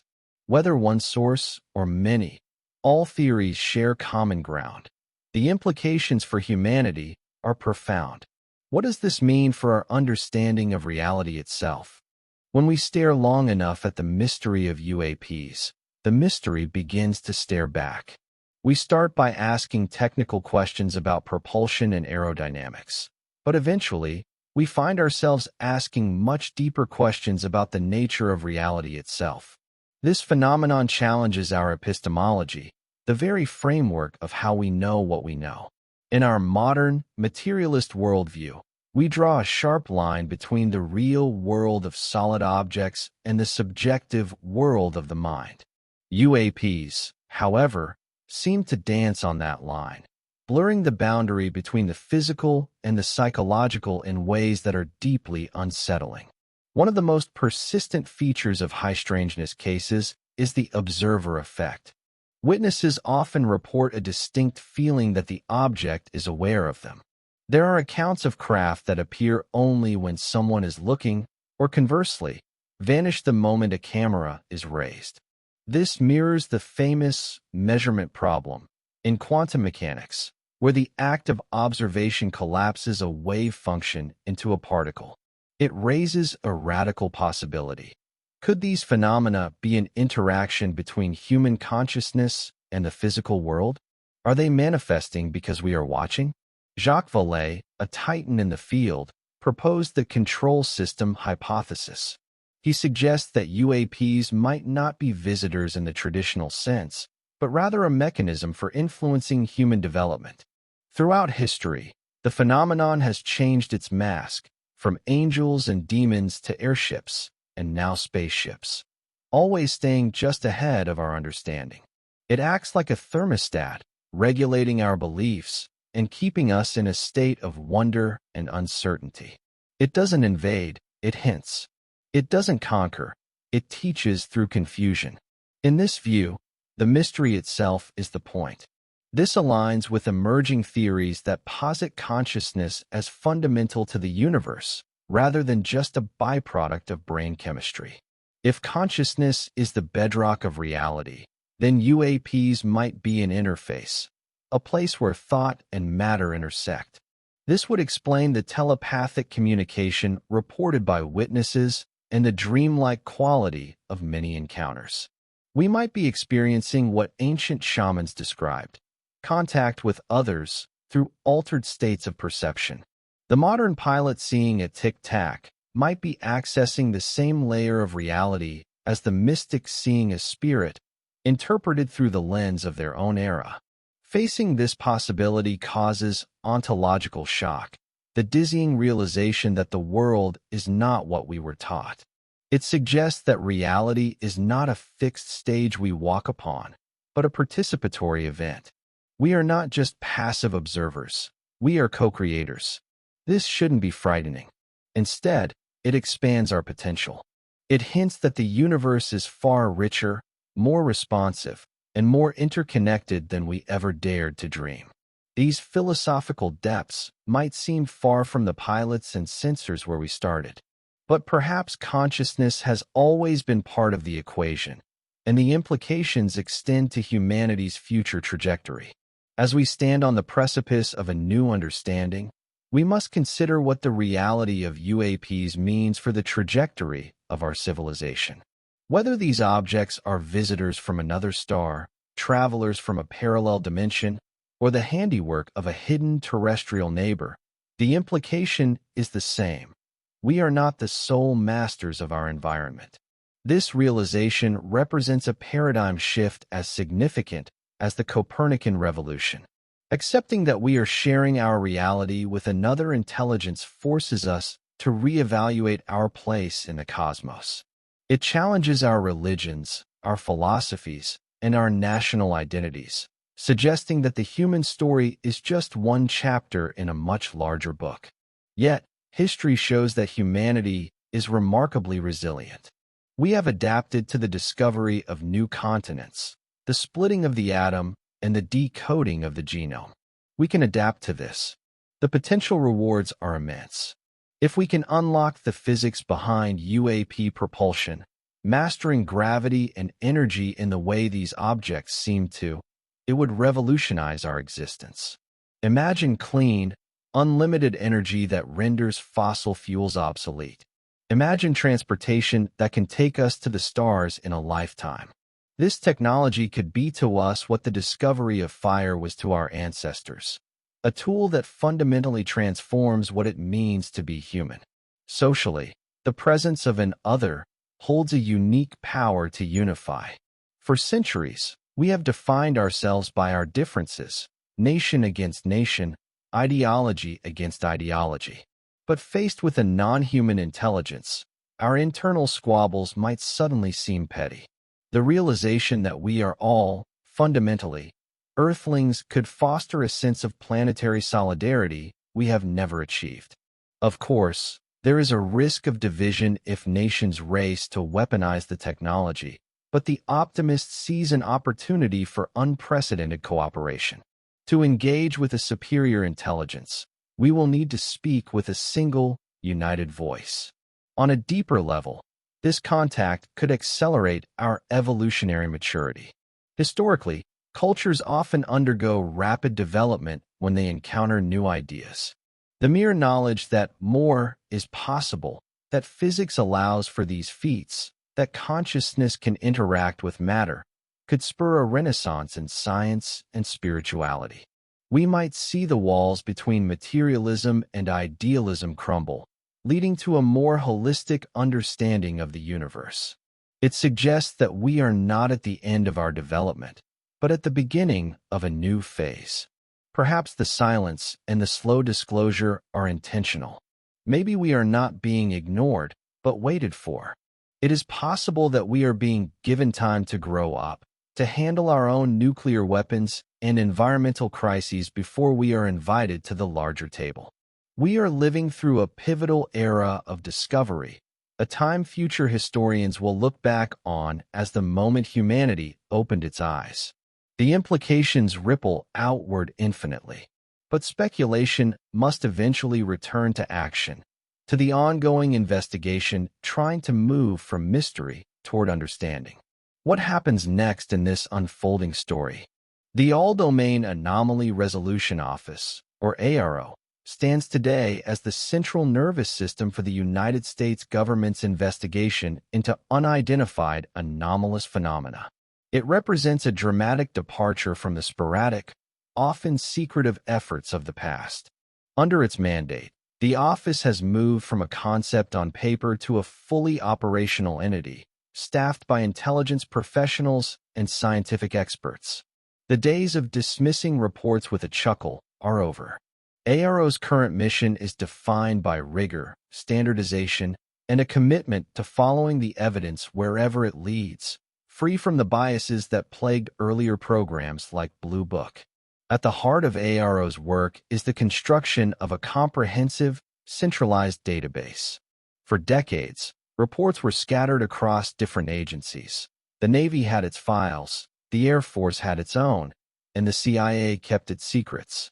AARO is pulling these threads together into a single, coherent tapestry. They have established a secure reporting portal, a safe harbor where military personnel, federal employees, and contractors can submit their experiences without fear of career reprisal. This is a critical cultural shift. By reducing the stigma, they are increasing the flow of data, ensuring that fewer encounters go undocumented. The atmosphere is one of professional curiosity, treating UAP reports with the same seriousness as any other intelligence data. The investigation process itself is methodical and calm. When a report comes in, it undergoes a triage process. Analysts sift through the initial data, discarding obvious misidentifications like Starlink satellites or commercial drones. This healthy skepticism is vital. Solving the easy cases clears the deck for the truly anomalous ones. It is a sign of a functioning system that most reports are resolved with conventional explanations. However, a persistent percentage of cases resist even the most thorough analysis. These are the files that remain open, the ones involving objects that demonstrate the 5 observables we discussed earlier. AARO's commitment to transparency is evident in its regular reports to Congress. While much of the technical data remains classified to protect sensitive sensor capabilities, the unclassified summaries provide the public with a window into the investigation. The tone of these documents is measured and sober. There are no breathless claims of aliens, but neither are there blanket dismissals. They simply state, "We are investigating, and here is what we know so far." This honesty builds trust. It acknowledges the mystery without succumbing to speculation. Collaboration is also expanding. AARO is working to break down the silos between the various branches of the military and the intelligence community. They are also reaching out to international partners, slowly building a framework for global data sharing. Furthermore, they are engaging with the scientific community, inviting academic rigor into the process. Progress is slow, but it is steady. The challenge remains balancing the public's hunger for answers with the necessity of operational security. Some cases cannot be fully disclosed without revealing how our own spy systems work. Yet, we are living in an era of greater transparency than at any time in history. AARO represents official investigation, but they're not alone in seeking answers. A global community of researchers, scientists, and curious minds are also pursuing truth through various paths. While government agencies like AARO operate with the weight of official authority, the enduring flame of UAP research has long been carried by ordinary citizens. For nearly a century, when official doors were slammed shut, it was the civilian community that kept the records, interviewed the witnesses, and insisted that the mystery was real. These are the citizen researchers, a vast, grassroots network of passionate volunteers who have dedicated their time and resources to solving the puzzle of the skies. They are the unsung heroes of this field, operating not for profit or career advancement, but out of a pure, burning need to know the truth. The cornerstone of this effort is the Mutual UFO Network, or MUFON. Founded in 1969, MUFON relies on thousands of volunteer field investigators who undergo training to document sightings properly. They are the ones who drive out to remote farms to take soil samples, who sit in living rooms listening to shaken witnesses with empathy, and who painstakingly enter data into global databases. Their work is a labor of love, building an archive of human experience that would otherwise have been lost to time. It is a warm, community-driven endeavor, proving that science belongs to everyone, not just those with PhDs. Moving toward a more academic approach, groups like the Scientific Coalition for UAP Studies, SCU, have emerged. This organization is composed of scientists, engineers, and former military officers who apply strict analytical rigor to the subject. They produce detailed, peer-reviewed papers on cases like the Nimitz encounter, calculating velocities and energy outputs with mathematical precision. They represent the bridge between amateur enthusiasm and professional methodology, bringing credibility to the field through hard data. Their conferences are serious affairs, where physics and data science take center stage, stripping away the speculation to focus on facts. In the field, groups like UAPX are taking direct action.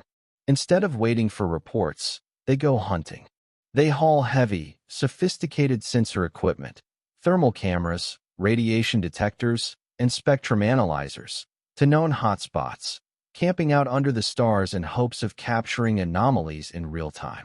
This proactive approach mirrors the scientific expeditions of the 19th century, venturing into the unknown to map new territories. While they lack the billion-dollar budgets of the Pentagon, they possess a flexibility and transparency that government agencies cannot match. They can share their data instantly with the world. The validation of recent years belongs largely to these groups. The phenomena they insisted were real for decades have now been officially acknowledged by the highest levels of government. Their persistence has paid off. As we look to the future, citizen science may become the most critical component of the investigation. Imagine a global network of amateur astronomers and skywatchers, their telescopes and cameras linked into a massive, crowdsourced detection grid. The democratization of technology means that the next major discovery could come from a backyard in Ohio rather than a classified lab. From Pentagon offices to backyard telescopes, the search continues at every level. We are living through a quiet revolution in our ability to perceive the world around us. For most of human history, our only tool for monitoring the sky was the naked eye. Today, however, we are weaving a digital nervous system around our planet that is becoming increasingly impossible for any object to evade. The sheer density of sensors, from the high-resolution cameras in our pockets to the radar arrays in orbit, means that the era of undocumented anomalies is coming to an end. This technological explosion is the single greatest reason for optimism in the future of UAP research. We are finally building a net fine enough to catch the elusive fish. The most transformative tool in this arsenal is artificial intelligence. The volume of data generated by modern sensors is staggering. Petabytes of video, radar logs, and satellite imagery streaming in every second. It is too much for human analysts to review, but machine learning algorithms thrive on this data. These digital minds act as tireless observers, capable of scanning the entire sky simultaneously. They can learn the normal patterns of air traffic, weather, and birds with perfect accuracy, and then instantly flag anything that deviates. AI is the ultimate pattern finder, capable of spotting correlations across vast datasets that a human mind would never connect. Looking upward, space-based sensors offer a vantage point that changes the game entirely. We are launching mega-constellations of satellites, like Starlink and OneWeb, which will soon blanket the Earth in a mesh of connectivity. While their primary purpose is internet access, their sensors and telemetry can inadvertently track high-altitude objects. Furthermore, dedicated Earth observation satellites are now capable of multispectral imaging, seeing the world in infrared, ultraviolet, and radar frequencies simultaneously. This God's eye view provides persistent, unblinking coverage.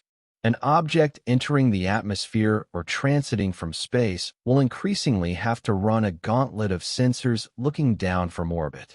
On the horizon, the development of quantum sensors promises another leap forward. These devices exploit the strange properties of quantum mechanics to measure gravity, magnetic fields, and time with exquisite sensitivity. A quantum gravimeter could, in theory, detect the gravitational distortion caused by a massive object moving silently nearby, even if it is invisible to radar and cameras. It represents a new way of seeing, detecting the mass and energy of an object directly rather than just its reflection. Technology is catching up to the phenomenon, stripping away its cloak of invisibility. Down on the ground, the ubiquity of smartphones has turned billions of people into potential field investigators. The cameras in our phones are becoming powerful enough to capture clear images of distant objects, reducing the ambiguity of blurry UFO photos. We are entering a golden age of detection, where the collective monitoring of the skies is a reality. The challenge now is not gathering data, but integrating it, stitching together the view from a satellite, a radar station, and a smartphone into a single, coherent picture. The tools are improving, data accumulating, stigma fading. But technology alone won't give us understanding. We need the courage to ask difficult questions and accept surprising answers. If we are to move from curiosity to comprehension, we must treat the investigation of UAPs not as a hobby, but as a critical scientific and national security priority. This shift requires more than just interest, it requires resources. The first and most practical necessity is funding. Building sensor networks, employing data scientists, and analyzing exotic materials are expensive endeavors. Compared to other areas of defense and science, UAP research is still operating on a shoestring budget. We need a sustained financial commitment that matches the magnitude of the mystery. It is an investment in understanding our reality, and arguably, the potential technological breakthroughs alone make it worth the cost. Transparency remains the bedrock of public trust. While we must respect the need to protect sensitive military capabilities, the government needs to find a way to share more data with the people who pay for it. The era of "trust us, we're looking into it" is over. We need a balanced openness, regular, unclassified briefings that share the raw data, the videos, and the conclusions, even when those conclusions are "we don't know."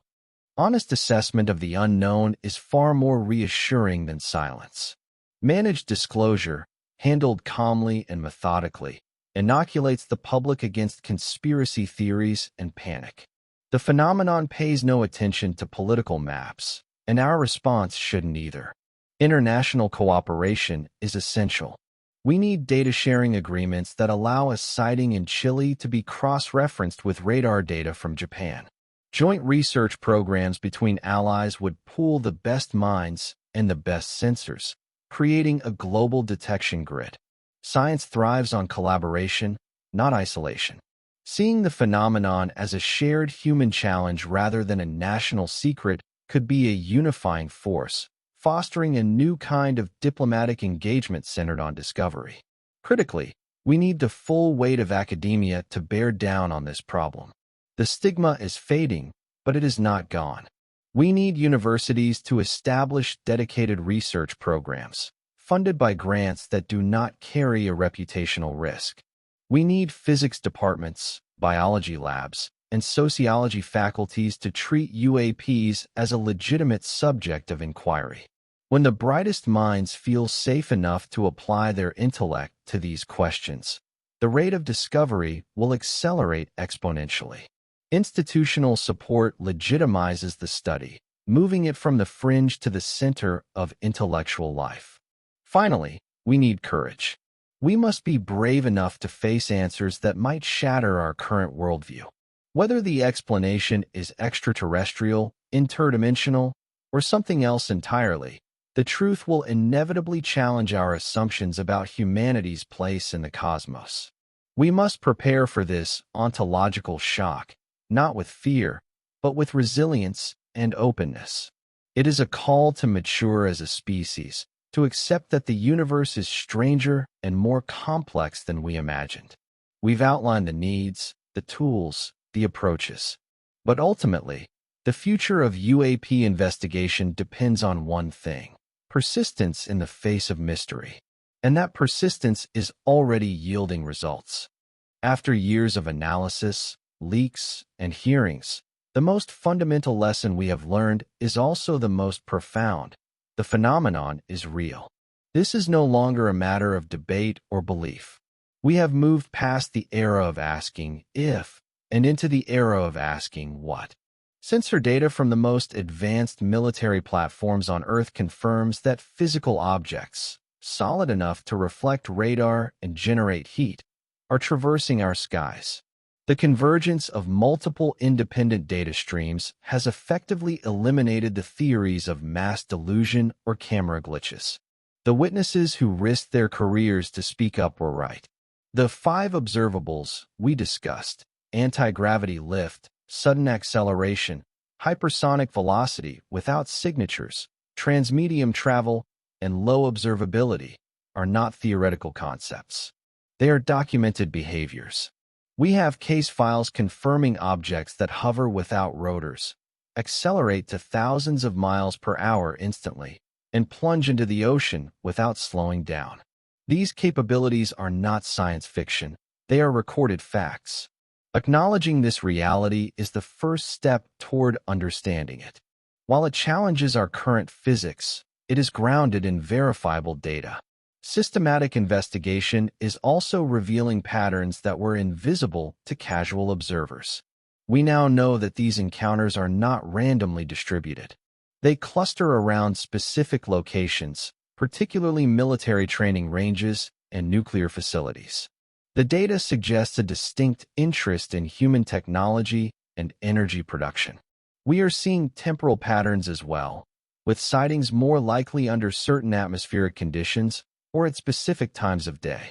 This predictability is a gift to science. It transforms the phenomenon from a ghost story into a studyable behavior.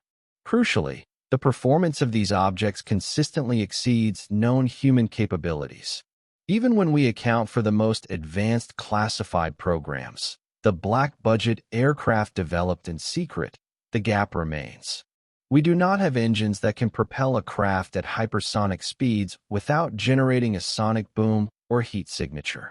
Unless a secret human program has made a leap in physics equivalent to discovering fire, we are looking at technology that did not originate in any known terrestrial laboratory.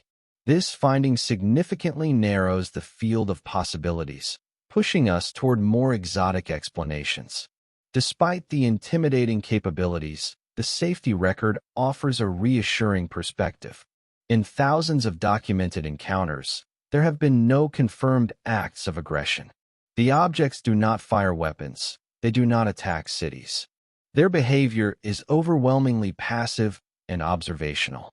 They seem to watch, gather data, and leave. While their presence in restricted airspace is a technical threat, their intent does not appear hostile. This consistency across decades and continents suggests we are dealing with a disciplined, methodical presence rather than a chaotic or malevolent force. We're learning, slowly but steadily. Each data point, each case analyzed, brings us incrementally closer to understanding.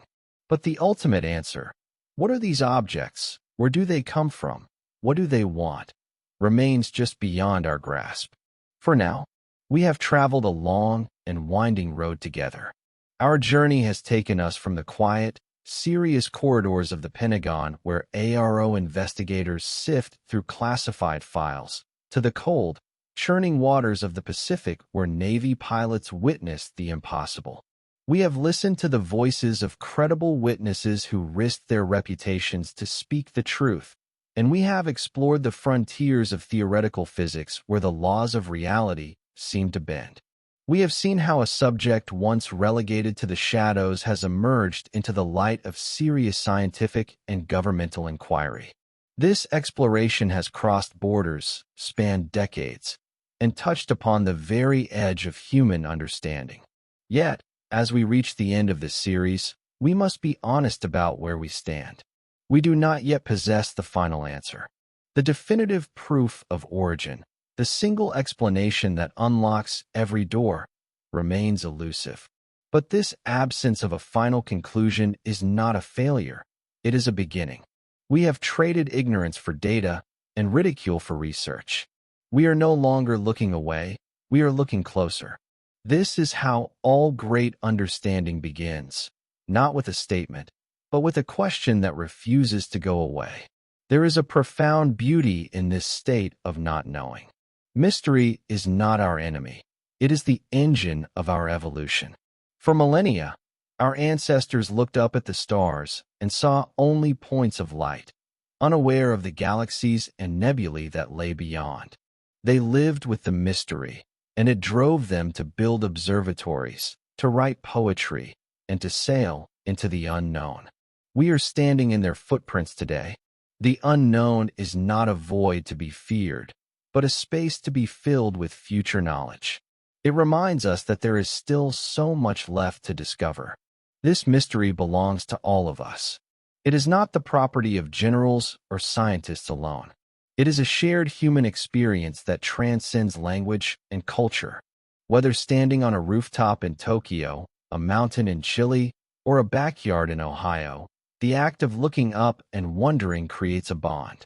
We are a species united by our curiosity, collectively facing a universe that is far stranger and more wonderful than we assumed. There is comfort in knowing that the best minds are working on the problem, that the sensors are recording, and that the conversation is finally open. We are privileged to live in this specific moment of history. We are witnessing the transition from folklore to science. Future generations may look back on this era as the time when humanity finally opened its eyes to the wider reality of our cosmos. We are present for the awakening. So, I invite you to carry this sense of wonder with you. Stay curious. Stay calm. Stay informed. When you walk outside tonight, take a moment to look up. Let your eyes adjust to the dark. See the vastness of the canopy above you, the depth of the oceans of air and space. The answers are out there, waiting for us to find them.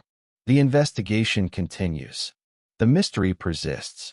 And we remain curious and watching under the same mysterious skies that have inspired wonder in every generation before us.